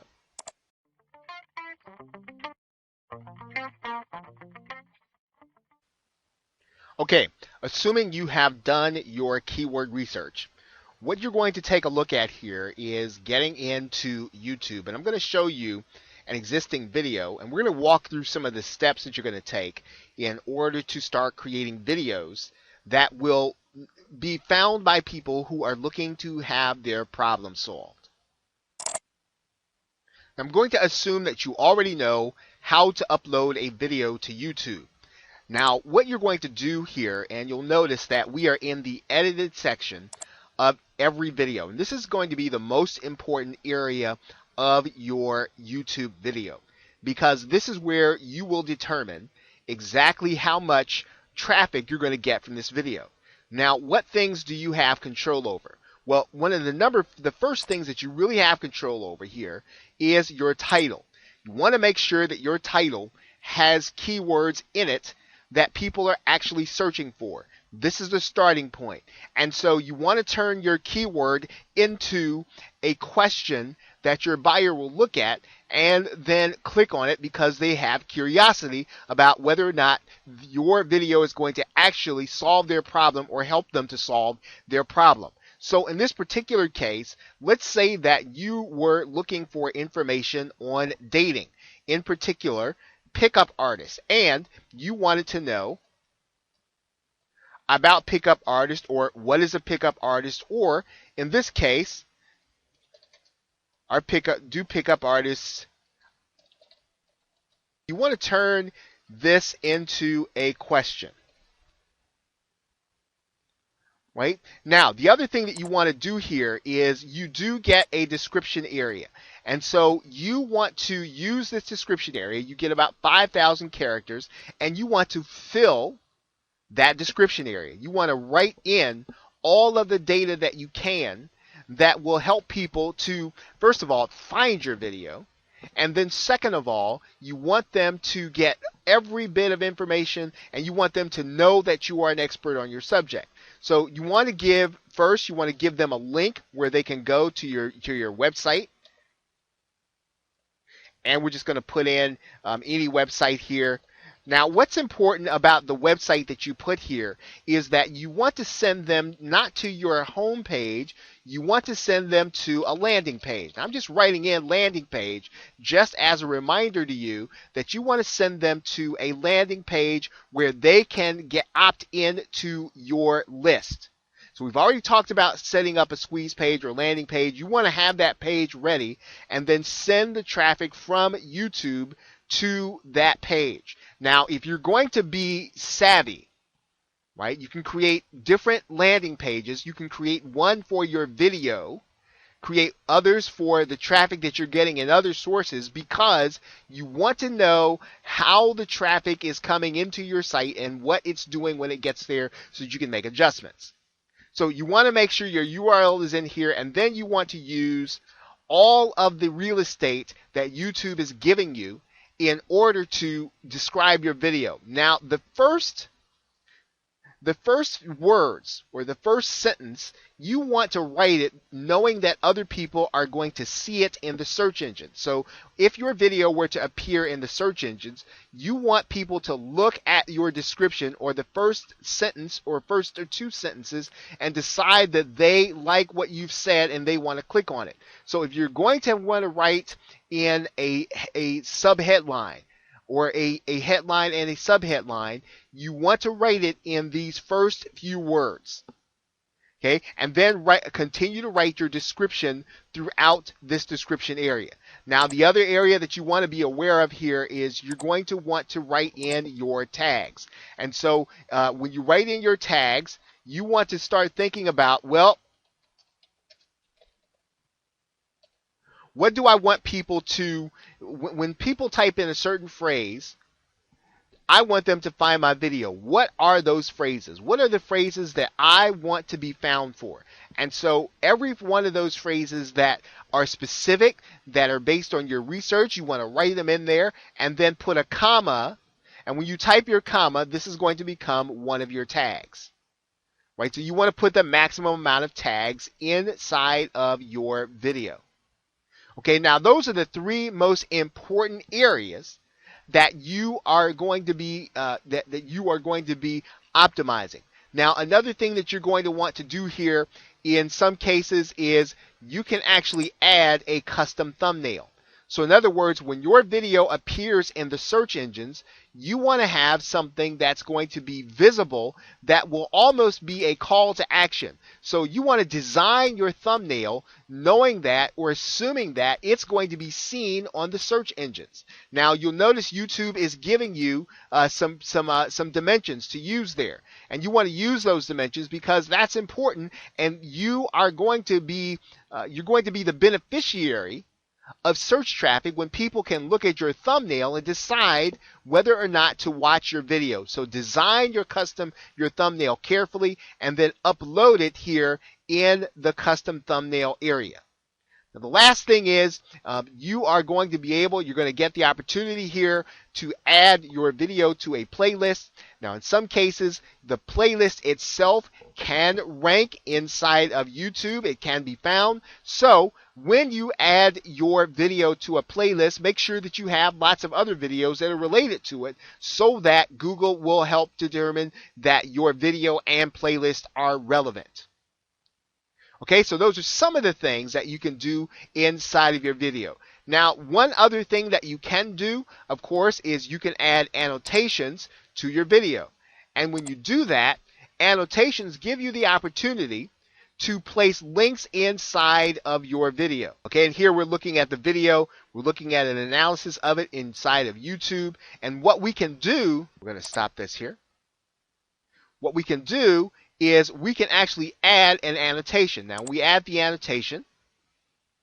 We can put in a spotlight or a speech bubble or any one of these things that is going to contain a link to a website. Now, one of the key factors when we add this annotation is we get the opportunity to link to something. Now, what are we going to link to? We can link to another video. We can link to a playlist. We can link to a channel. Now, in some cases, if you have associated your website with YouTube, you can link to your website. You can link to your personal website from inside of YouTube on top of the video, so that when people see it, they can click it and be taken to any website that you determine. However, that website is going to have to be associated with your channel. Okay, so those are some things that you can do to your video to help it to be found when people are actually searching for it. So with that, thanks, and I will see you in the next video.